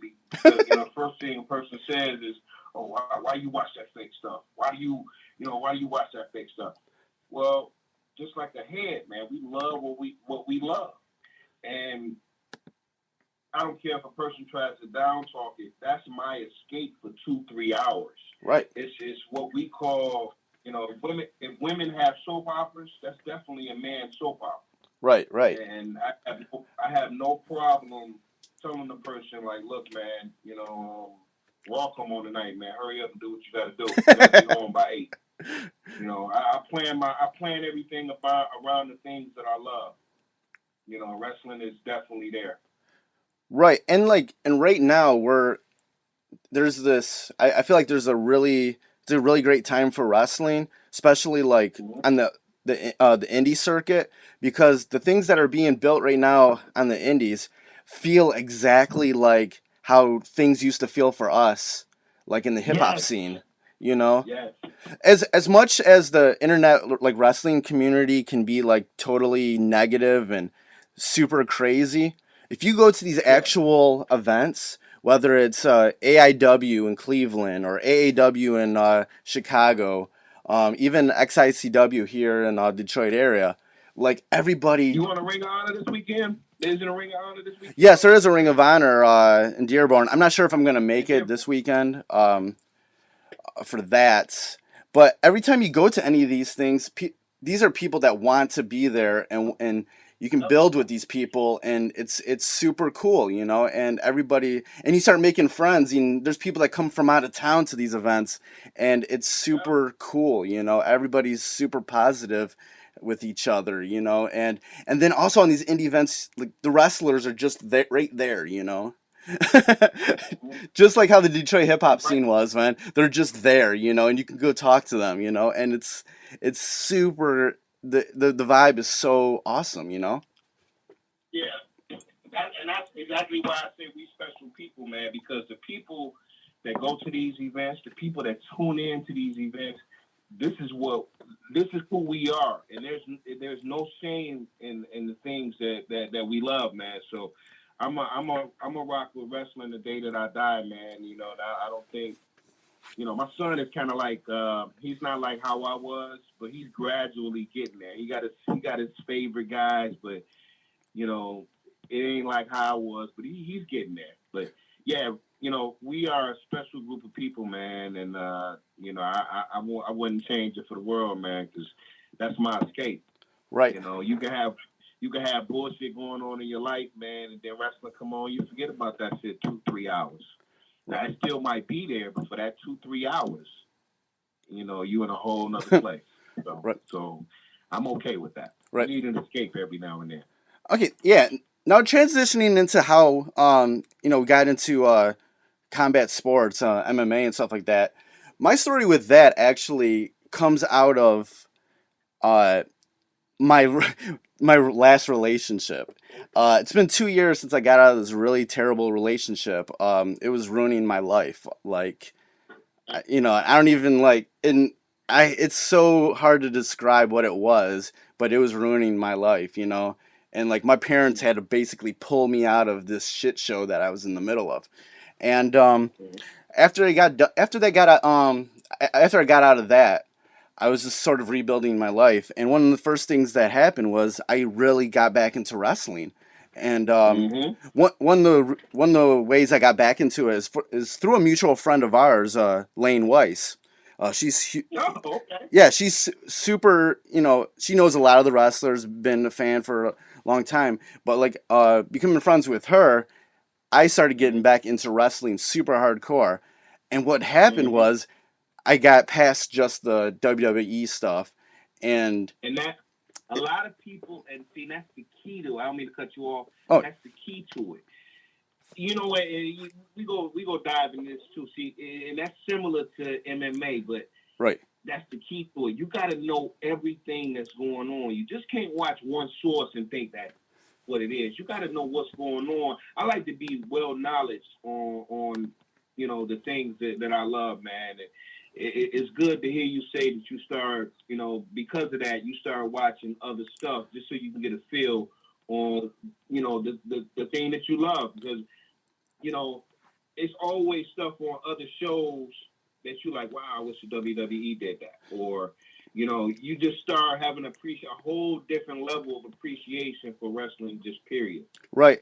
Because the thing that I've always been about, the thing that I do, not only as like a music writer, but just being a fan, is that when I like something, I like dig really deep into it, and then started going off on the whole spider web of it all, and that's what I did because when I came back to watching wrestling, a lot of the top guys were all these indie darlings, like Daniel Bryan, and you had towards the end of CM Punk, and you had all these guys. You had Seth Rollins and Dean Ambrose. These guys, made it on the indies, and I started like watching all this stuff, and like, but then this is the thing that transitioned me into like an MMA was when I started watching New Japan Pro Wrestling, and I started picking up some stuff on there, and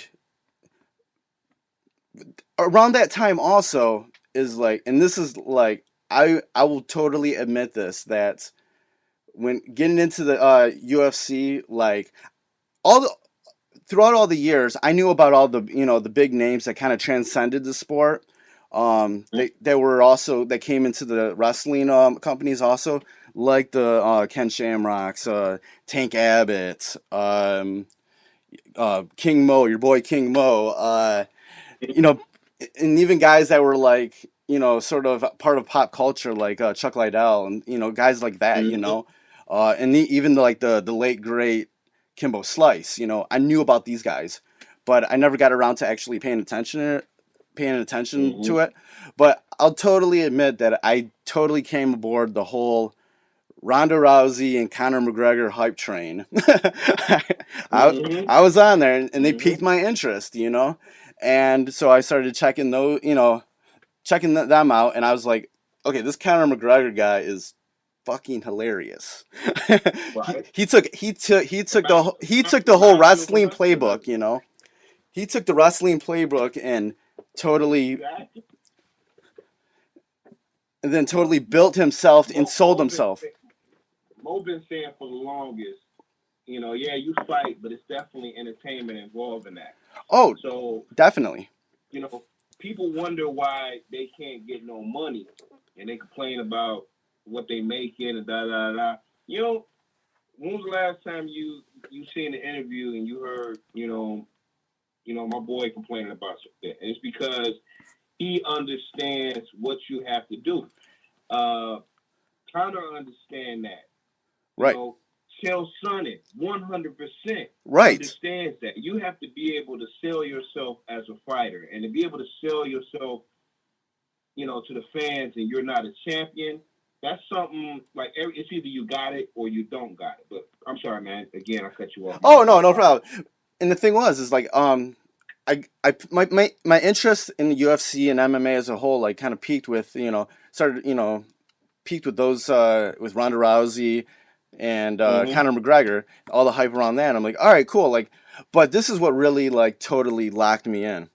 I'm gonna go back to New Japan Pro Wrestling, and I started watching the New Japan Pro Wrestling shows that were on Access TV that were with commentary from Mauro Ranallo and Josh Barnett.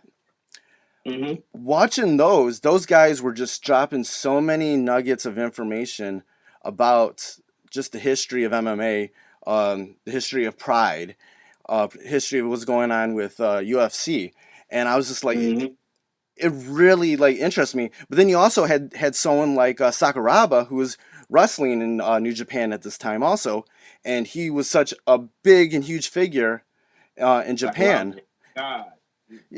He's the god. He was the like they said he's the Babe Ruth of he was the Babe Ruth of. Look, he's older, and he's still he's like him to me. Him and Juice and Thunder Liger on the same level. Right. These guys are they're incredible, and that was one. And once I started putting those things together, I started searching other things that they were talking about. Sakuraba's matches, including the very famous 90-minute match with Royce Gracie, and I'm just like, yeah, this is fun. And I'm like learning more about the Gracie family. And I've always heard about the Gracie family too. That's something that you can that name always kind of comes up if you're anywhere near wrestling or fighting or anything, that name pops up, So, but if there's one person who got me into MMA, I'll have to say it's Mauro Ranallo. He really got me into it, And then I was so happy when he got hired for by WWE to do SmackDown, because I was just like, he really sold it to me, and I was like, he made it feel very exciting, And that's where I'm at now is that I'm super excited about all this because of Mauro, and I listen to his podcasts with Baz Rutten, and I'm like, I love it. I'm hearing so much good stuff, and they drop so much many. Yeah, Baz Rutten, like it was just like so. There's so much knowledge that they're dropping.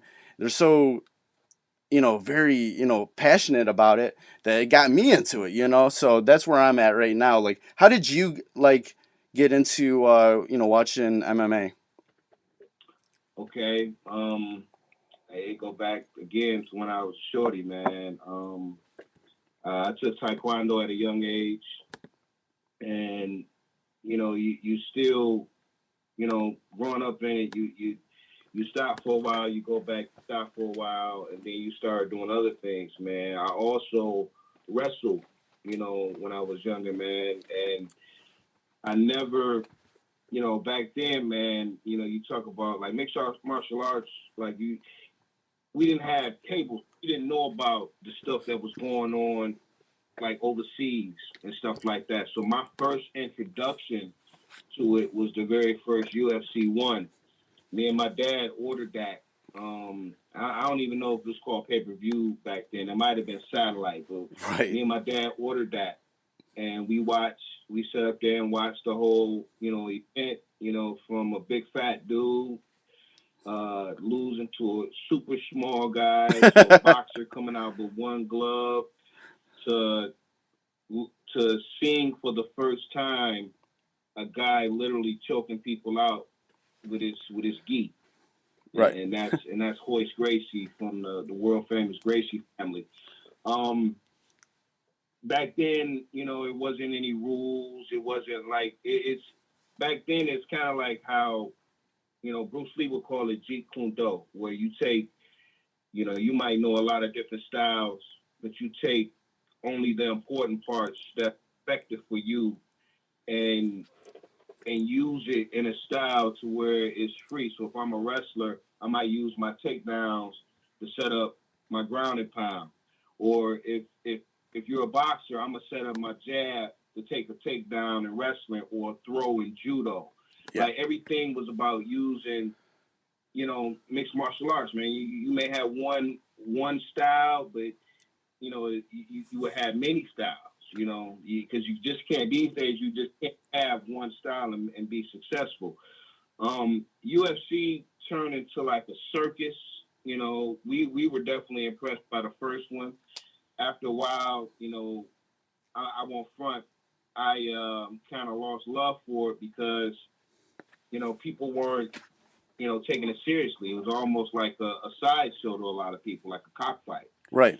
So in the late 90s, early 2000s, one day, I turned it on, I forget what I was looking at, but one day I turned it on the TV and I see this crazy looking motherfucker with a bald head, smiling at his opponents. Not necessarily the biggest guy, but he was just fucking crazy. His name is Vstylez Silva. Right. I started watching, and that's similar to Jake. I mean, even though there's no story behind it, I started watching Vstylez. Like, I was a huge Vstylez Silva fan, so I would tune in to all his fights. And so I can remember when he smashed Rampage the first time. I can remember when he put them knees on him the second time and had him limp under the second rope. You know, saying that for a reason. But I remember, you know, Alistair Overeem coming up as from a middleweight to fighting that light heavyweight to seeing him, you know, where he's at now.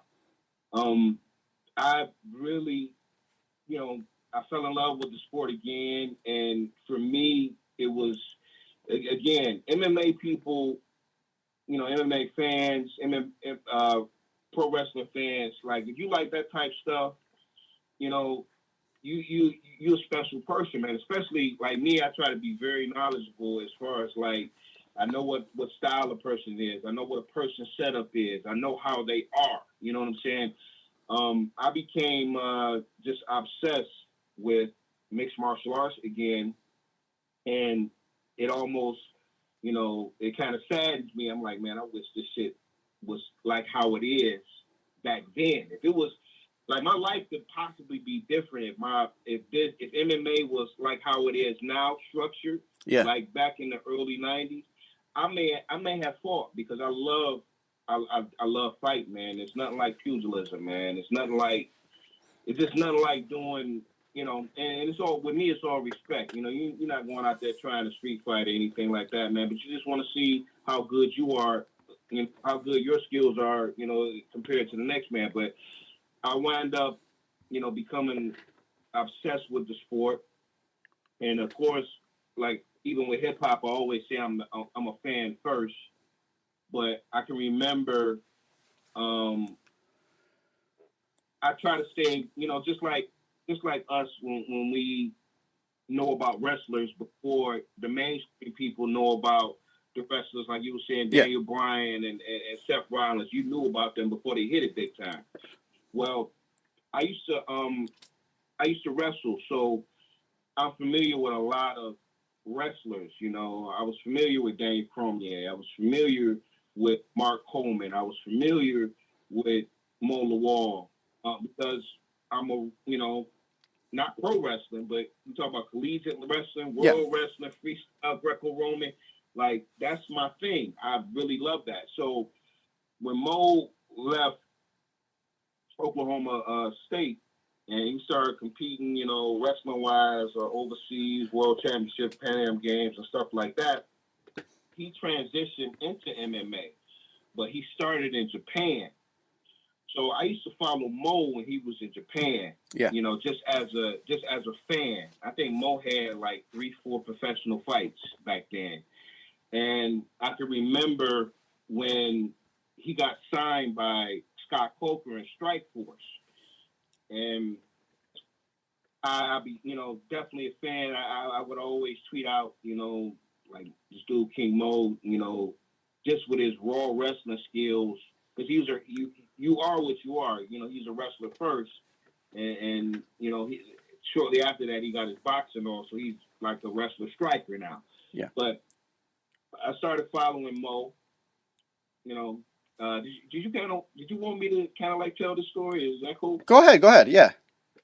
I started following Mo as far as like his fights. I used to my boy rapper Big Pooh from the group Little Brother. Yeah. And dope solo artist as well. He used to do, and he still does it. He just does it podcast style now, but he used to have this blog. It was called Pooh on Sports. So like we got real cool. The music is of course nothing, but we got real cool. He was like, "V man, could you do this boxing MMA segment on Pooh on Sports?" And just kind of like just do you. Yeah. And it was right up my alley. So I started writing about. I think the first article I had was about Scott Coker had just signed Mo. Mo he debuted at heavyweight. He knocked the dude out. I think Travis Wolf. I think that's who it was.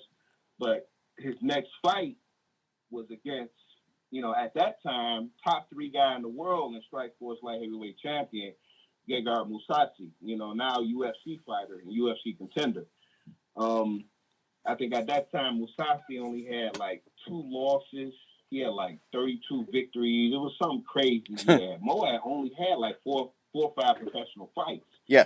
So I looked at a lot of tape on Gegard, and I said, Mo's going to beat this guy with his wrestling. So when I wrote that article, I wrote an article that weekend for what people should tune into, for that night on Strikeforce. And I predicted Mo was going to be Gegard. I was one of the few people that predicted that.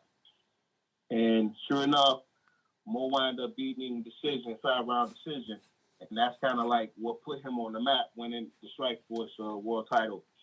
And that's when we kind of started communicating via social media. And, we just started vibing toward each other, man. And he wound up defending his belt in Houston against this dude named Faja. And something happened, during this match where his knee had buckled. And I see it, especially, I'm a wrestler. I see stuff like that. Yeah. I mean, I don't wrestle now, but in my mind, I'm still a wrestler. So you see certain things. And he wound up losing his title. But I hit him up like, I still rock with you, man. But, something happened in there, man. What happened to your knee? He direct messaged me his telephone number. And that's been my brother ever since. And, we started, I've been with him since then. And you're talking about probably 7 years now. So I get a chance to really my relationship with him is like real personal, but he respects me enough to where, he depends on my knowledge. He'll ask me a question, and I'm always 100 with, just like he's always 100 with me. Yeah. And that's how our shit works, man. And I learn a lot of stuff, but just from the back of the scenes, because I see a lot of back of the scenes stuff now. Yeah. But that's how I was already a fanatic about it, but now I look at the game totally different because I see a different view. So. Yeah, man, that's really how our relationship, happened, and it's still going strong, years later, and we gonna be in Ireland on December 16th, ready to knock out Issue. Yeah, man, yeah, that just got announced today. King Mo's gonna be headlining the Bellator event in Ireland. That's gonna be crazy. Man, look, initially he told me Italy. Then when you hit me, I'm like, well, that says Ireland, man. Come to find out the Italy card got scrapped. So, today, I'm like, okay, yeah, well, I'm still, we still doing the thing, man. He called me. He was like, just be ready. He was like, man, we go. I was like, oh, man, I'm geeked. I'm looking forward to it, man. But it's going to be business, but it's going to be fun, too. Great, yeah, I can't wait to hear everything about that, man. First podcast after that, man, I get to talk to you, man. We be talking about that. Word, man. Look, man. Mo was here a couple weeks ago, man. We had it was a Pro-Am MMA event up in Traverse City, man. Oh yeah, I remember seeing you post about that. He came up here to, be special guests up there and see his boy rock out, man. So yeah, me and Gov wound up doing the show up there, shortly after the MMA card went off. But yeah, that he in training now, and like I said, we getting ready, to sink that ship when we get over there in Ireland. Right. There's a couple things that before we close out this first edition of Knuckle Up, there's just a couple more things I want to talk to you about. You just were kind of talking about sort of how the UFC and mixed martial arts were at a certain time back in the day. Recently, Rory McDonald, signed with Bellator, and during that time, at that time, another fighter, Matt Mitrione, he quoted saying, "You'll be happy here in Bellator. It's like what it used to be." What does he mean by that? Exactly. Well, UFC fighters, like you, I'm not gonna say UFC fighters. MMA fighters have a window. You're only gonna have a certain amount of time to make as much money as you possibly can, especially in a combat sport. One punch or one kick or one move to end your career. So the goal is, sure, you want to win championships. You want to do you want to get those accolades, but most importantly, you want to make as much money as you possibly can. Right. UFC, with them monopolizing, this in my opinion, I think they kind of like, I don't want to start no waves and that because I know it's a podcast, but the whole Reebok deal, like, to me, it's disrespectful, man, because in between fights, like, fighters don't, if you're not, I'm not going to say star quality, but if you're not that name, if you're not that Conor McGregor, if you're not that Ronda Rousey, if you're not that Anderson Silva, the little guy may be getting $5,000 to show up, $5,000 to win. And then if you're a new guy, if you got one or two fights under the UFC roster, you're only getting $2,500. That's what, $1,250? Excuse me, $12,500. If you show up, you win, and with the Reebok, that's not a lot of bread, bro. That's not a lot of bread to risk your life. Every time you enter the cage or every time you enter the ring, you're risking your life. Right. And what Matt Mitrione was saying is Bellator is owned by Viacom. They're not a private company like the UFC used to be. Now that they have, these new owners. But Bellator has way more money, to do what they want. But the problem is UFC have a lot of fighters locked up, and it's a lot of fighters that are not happy and they want their work. And the UFC is not, they're not going to necessarily try to bend. Like, if you're not making nothing from it, like Conor gets away with murder because Conor brings numbers. Ronda Rousey I'm not going to say she gets away with murder because she really hasn't done anything except not be in the cage for a year and getting the title shot upon return, which is bullshit. If you're not one of those type people, then you're not going to get your way. They look at you as expendable. We can get rid of you and get somebody else that's going to appreciate this $1,250 that they go $12,500 that they go get. Training camps cost more than that. Right. So imagine I just gave you those numbers and your training camp costs 10 G's, and your fight is not 3 months away. You don't have any, like, generally sponsors keep fighters afloat until their fight comes. And then, you may pay back all the stuff that you owe, and you still got a little bread left to your next fight. With UFC doing that with Reebok, it takes away a person. Like, how do you live? How do you live if they expect you to live off that, and it's just impossible to do that. And like in Bellator, like, even when UFC allowed sponsors, they had a sponsor tax. So let's say if you got a clothing company like Tap Out and they want to give you 50 grand to wear their stuff in the cage, you got to get approval by UFC, and you don't get that whole 50 grand. They get like maybe 30, 40 of it. So that 50 turn into 10 just so you can get that money, and now you paid the UFC the sponsor tax. Well, in Bellator, that 50 grand is yours. Right. You don't pay a sponsor tax. You don't pay a sponsor tax. So when you see all CondomDepot.com, and when you see Mitsubishi, when you see all this stuff on person trunks or they hats, or when they come into the ring, or cage, that's all the people that's sponsoring them people, and that's really the bread that's keeping them afloat from fight to fight. Because if you're not on the upper echelon of names, you're not making that type of money to survive from fight to fight. Right. So I just think the UFC is just taking advantage of their fighters. And if people want to be happy, you got to go who's going to pay you the most. Ultimately, you know your worth. You know your worth. Like Lorenz Larkin. I hope Lorenz Larkin gets paid. I really hope that he gets paid, man. He had his last fight against Magdy. Magdy, number 7 dude in the world. Lorenz Larkin been working a long time to get to the status of where he's at, and he's still not known like I think he should be. Right. He's a good kid, man. I hope he gets paid. I hope Scott Coker and Bellator offer that dude something he can't refuse, because he's still young and he's a great fighter, man. And he's a good dude, man. From what I can tell, he's a good dude.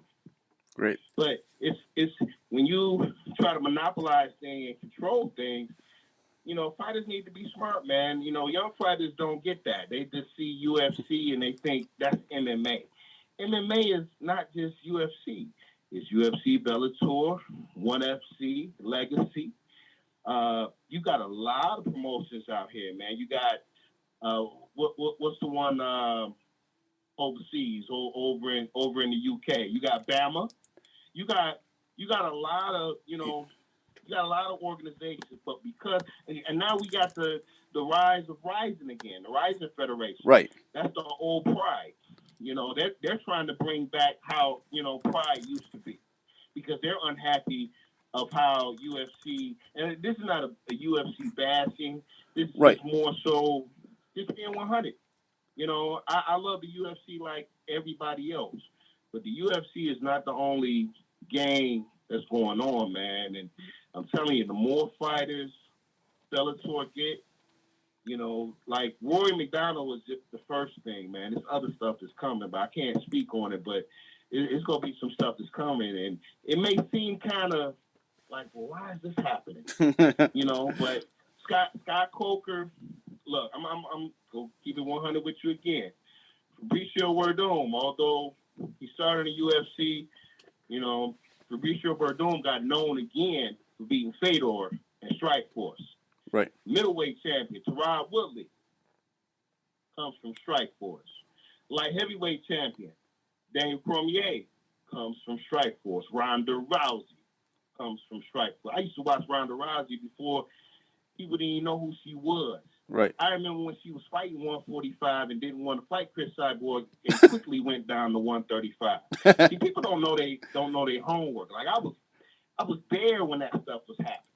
Right, and recently Cyborg's been wow. And recently Cyborg's been reminding people of that.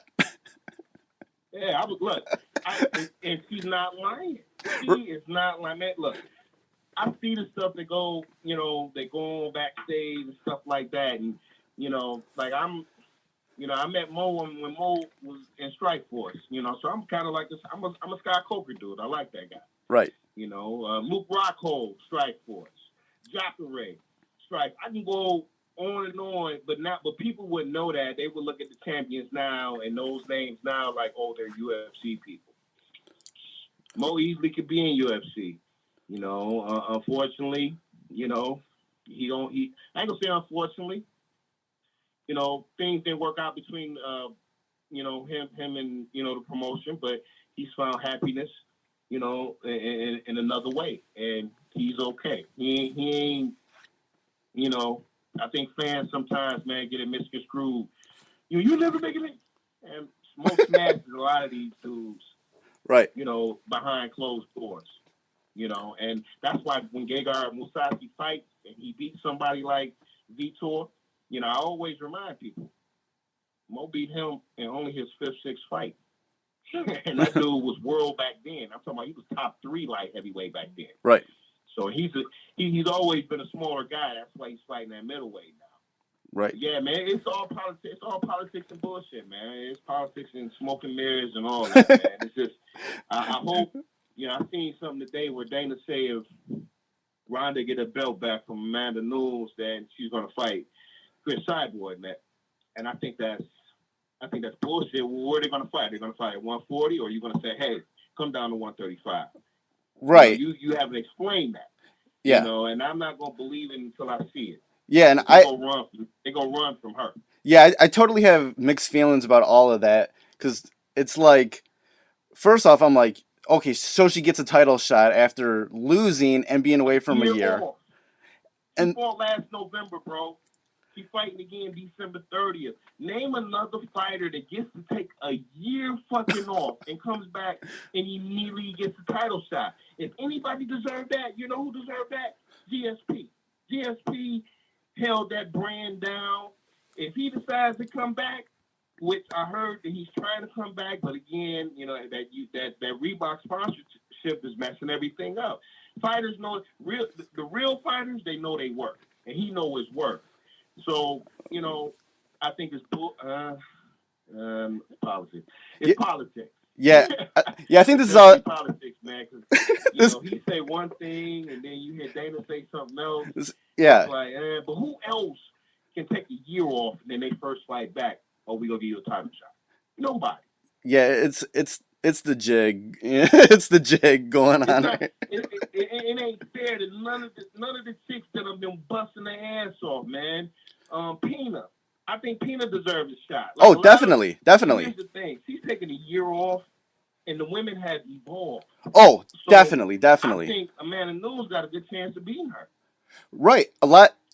So many of the women have evolved. On, it's going to be a wrap.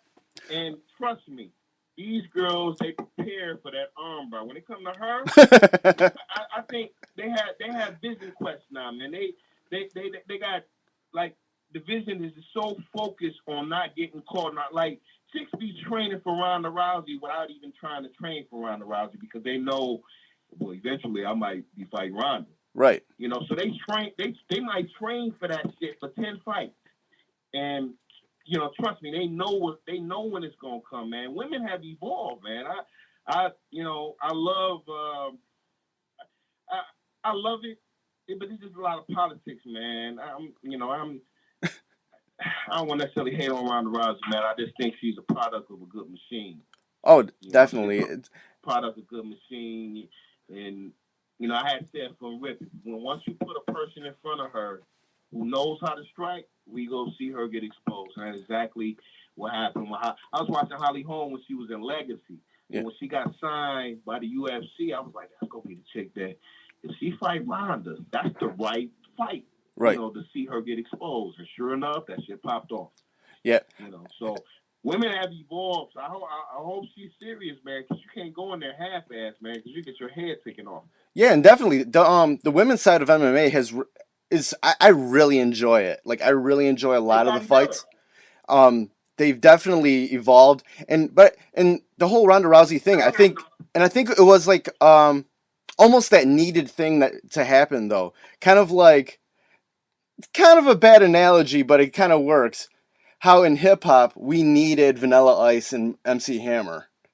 We needed certain doors to be broken down, and I think with Ronda Rousey, it inflicted that sort of popularity to where any woman fighter that was even thinking about it kind of started to get their game up, and it took a little while, and it's starting to evolve at a better pace now. But it was kind of a much needed thing to happen. Yeah, I like to use this analogy, even though they're quite different in contrast. Mike Tyson. Mike Tyson was the most feared dude on the planet. Yeah. Until people Now, it may not have been 100% Mike Tyson. He may have been messed up mentally or his head was somewhere else. But until he lost that fight to Buster Douglas, even though we all don't look at it, I still look at it like the longest 10 count of all time. And for real, I'm still mad about that. But until he lost that fight, now you got people stepping up saying, you know what? I can do that too. I can do that too. So I think Holly has gave people a lot of hope, man. Right. Like they ain't scared now. You think that when like now, like you usually fear the unknown, and you had never seen Ronda go through something like this. Now it's like if she did that, I could do that too. So. I just think it's gonna be a hard deal for her on December 30th, and if it ain't on December 30th, then if they really make that Chris Cyborg fight, that's gonna be the retirement party.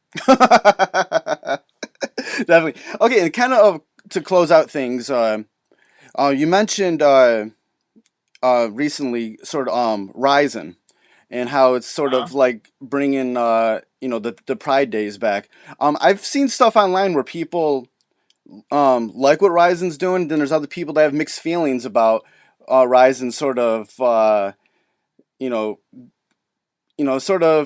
piggybacking off of sort of the Pride legacy, they would say. What are your thoughts about that? Similar to professional wrestling. In order for wrestling to be healthy, or in order for MMA to be healthy, you need competition. Right. I have no problem with Ryzen because, first off, the owner of Pride is the owner of Ryzen. Well, the guy who started Pride owns Ryzen. Yeah. So we've seen what he does production-wise. We've seen the type of shows that he do. There's no reason for Japan not to be one of the leading markets in mixed martial arts when you have a lot of people today watch UFC strictly on the basis that they inherited Pride. They inherited that brand. They inherited those fighters. Yeah. So you got Pride loyalists that basically transition to the UFC. In order to know the value of everything, man, you just need healthy competition. How good are you really, as a promotion if you don't have this person over there or this promotion over here and you're not trying to outdo them? Everybody try to one-up each other. Right. So it's only going to, most people that criticize Ryzen, they don't, and I hate to even be like this, but most mixed martial arts fans and most boxing fans don't know shit about those sports. Period. I'm just being real. That's the shit that Roger Mayweather say. Y'all know shit about boxing. That shit be real. You got casual fans, and fortunately, it's cool because the casual fans, they spend the bread, but do they care about? Like I care about the details to everything. They don't care that. They don't care about that. They just want to see people who get knocked out, and that ain't what it's all about. So, you got to do your history, man. But I think the WWE got watered down when there was no more NWA or there was no more WCW. Oh, definitely. That's why TNA was cool. Because it was another alternative. That's why the Ring of Honor is cool because it's another alternative. That's why New Japan Wrestling, who've been around for the longest and, one of the longest running promotions of all time, that's why it's cool. You need to know. It's always good to have competition, man, because it ain't going to do nothing but make you, step your brand up. Yeah, definitely. And just before we close out this segment, one thing about the recent Ryzen event is I was up late watching this live when it was happening, Mm-hmm. and I saw one of the most amazing things ever with Crazy Horse Bennett. Yes. Look. I've been rocking with Crazy Horse since the Elite XC days. Oh my God. And this is when like Crazy Horse used to be on CBS. Like Crazy Horse has a history, man, with MMA, man. A lot of people may not remember Charles Bennett, man, but people that love MMA and are aware, man, we got love for Felony, man. You know, it's just like, you know, I hate to put it like this, it's like one of us out there. He really is, like dog. You don't know what's going to, like, anything can happen in his fights. Man. I remember when KJ Knowles got signed to Strikeforce, and he was, you know, you could tell they put a couple dollars behind her. They was marketing him and stuff like that. And first fighter he fought was Charles Bennett. And, you know, I forget who the announcers was, but, you know, they're bigging up KJ Knowles, man. And then all of a sudden Crazy Horse hits him with his right hand and knocks him the fuck out.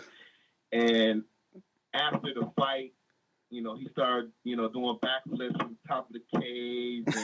And, like, his interviews are, it's just like, wow. Like, he just did that shit, man. Like, yeah, he gets it. He's one of the dudes that, when I say gets it as far as entertaining, he out there trying to entertain and whoop your ass at the same time, man. How do you not love that? That was one of the most amazing things I've seen all year. Is like, you know, he's coming. and his win at Rising, you know, I've been following, you know, Charles, man, and, you know, he's been fighting in you know, smaller promotions down south in Florida and stuff like that, casinos. But you could see that he felt like this was like his second chance. And he took advantage of that, man. Like, he got a 7-second knockout, man. I mean, and the interview after that is one of the coolest things. I like to laugh.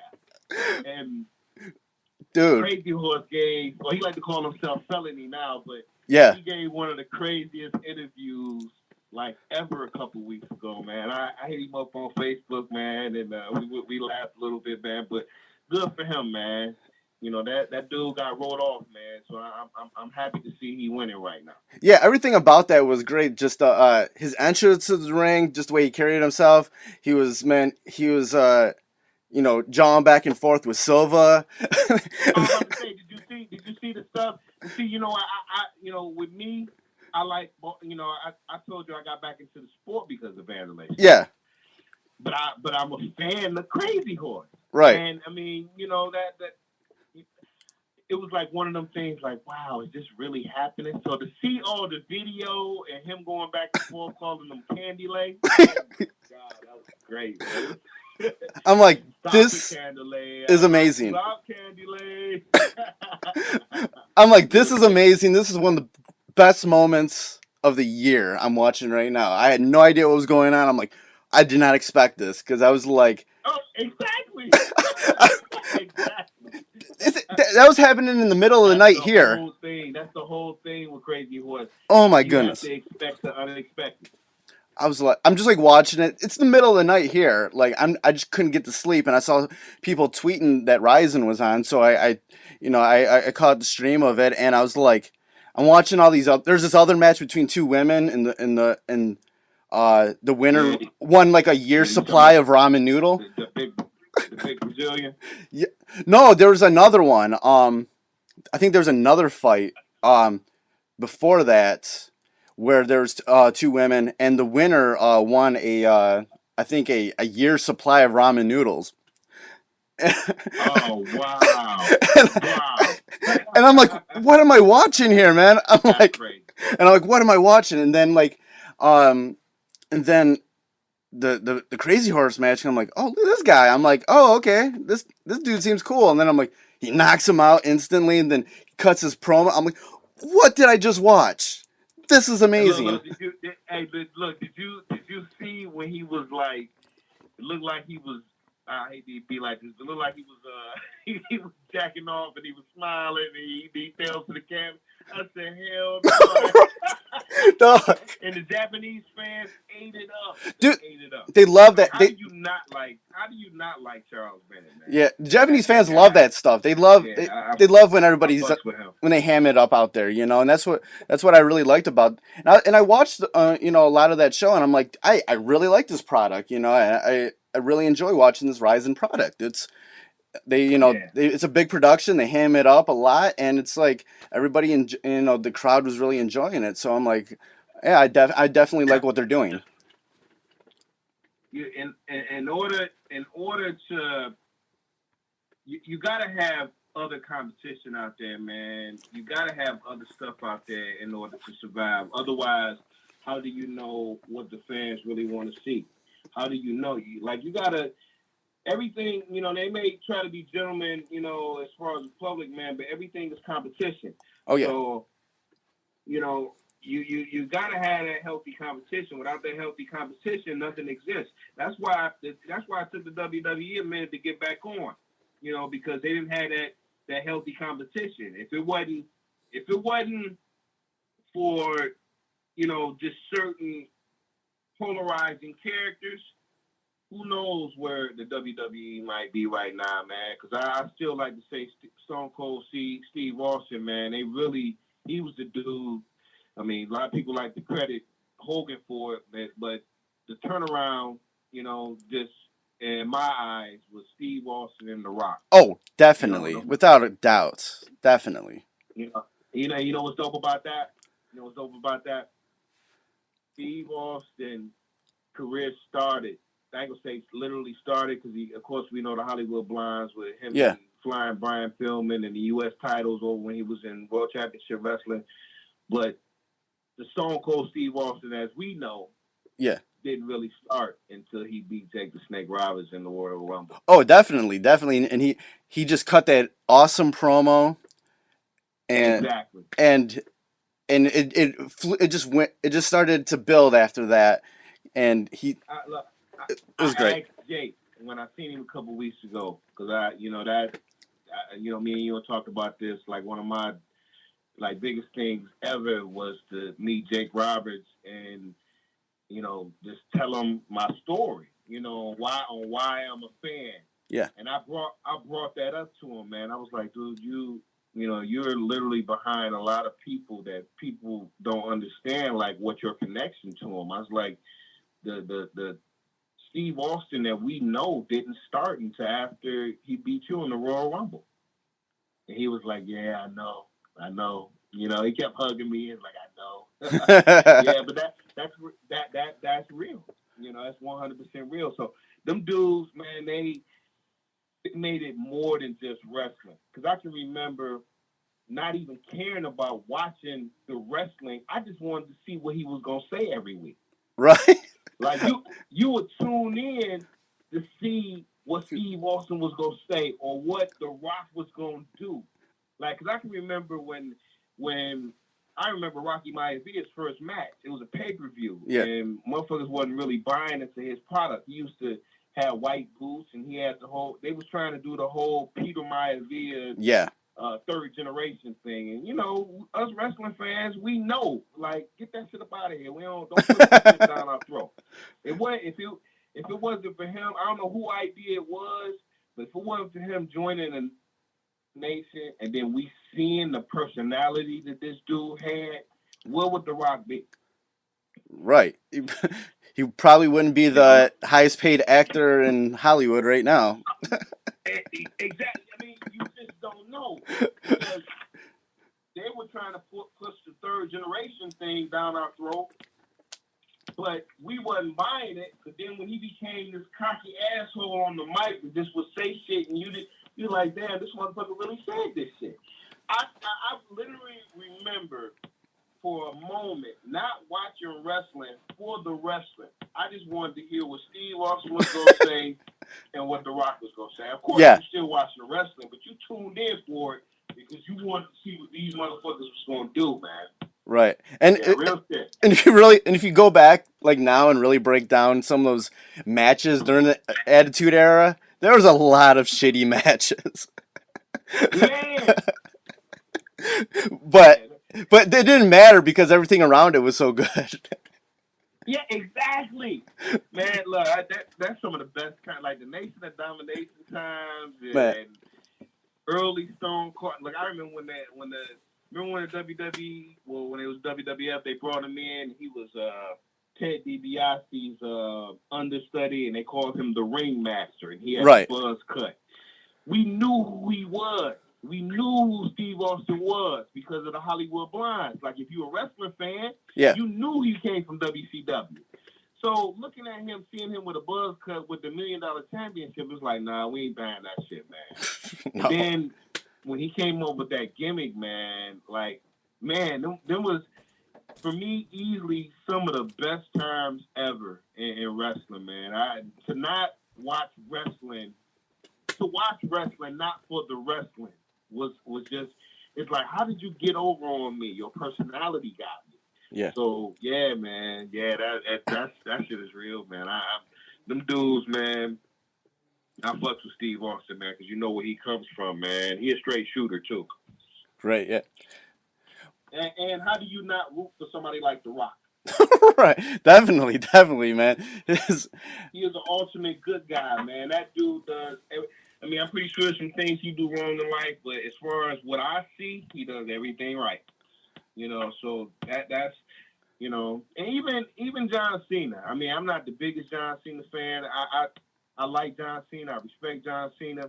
No, I'm not gonna say I'm not the biggest John Cena fan because I am a John Cena fan. Yeah. But he's not my type of wrestler. Like, I like dudes that, you know, fuck all that smiling. You gotta have something extra for me to root for you as a good guy, because I'm not like one of these good guy dudes. I like, you know, I'm an AJ Styles type guy. Yeah, me too. Really. Well, cool, man. This is, you know, we talked for a while in this first segment. I think it went very well. You know, for the first time, I wanted to get like a nice intro for both of us into it. Indeed. So yeah, it was great to, you know, to launch this new Knuckle Up segment for Fresh is the Word with you. So, you know, again, Knuckle up, y'all. Knuckle up. thanks for chatting with me about all this stuff. Is there you know, tell everybody where they can catch you online, your Twitter or whatever, you know. Oh, no doubt. You can hit me up on I got a verified page on Facebook. You can hit me on Facebook /official Vstylez. And you can hit me up on Twitter at Vstylez, VSTYLEZ, and the same thing on Instagram, VSTYLEZ. But on Facebook, it's official Vstylez, you know, official VSTYLEZ. You know, I'm always I'm using my social media platform. I'm a peaceful dude. Don't bring no bullshit to my page because I have no problem blocking you. Definitely. I'm always on. So if you want to shoot me something, man, shoot me something.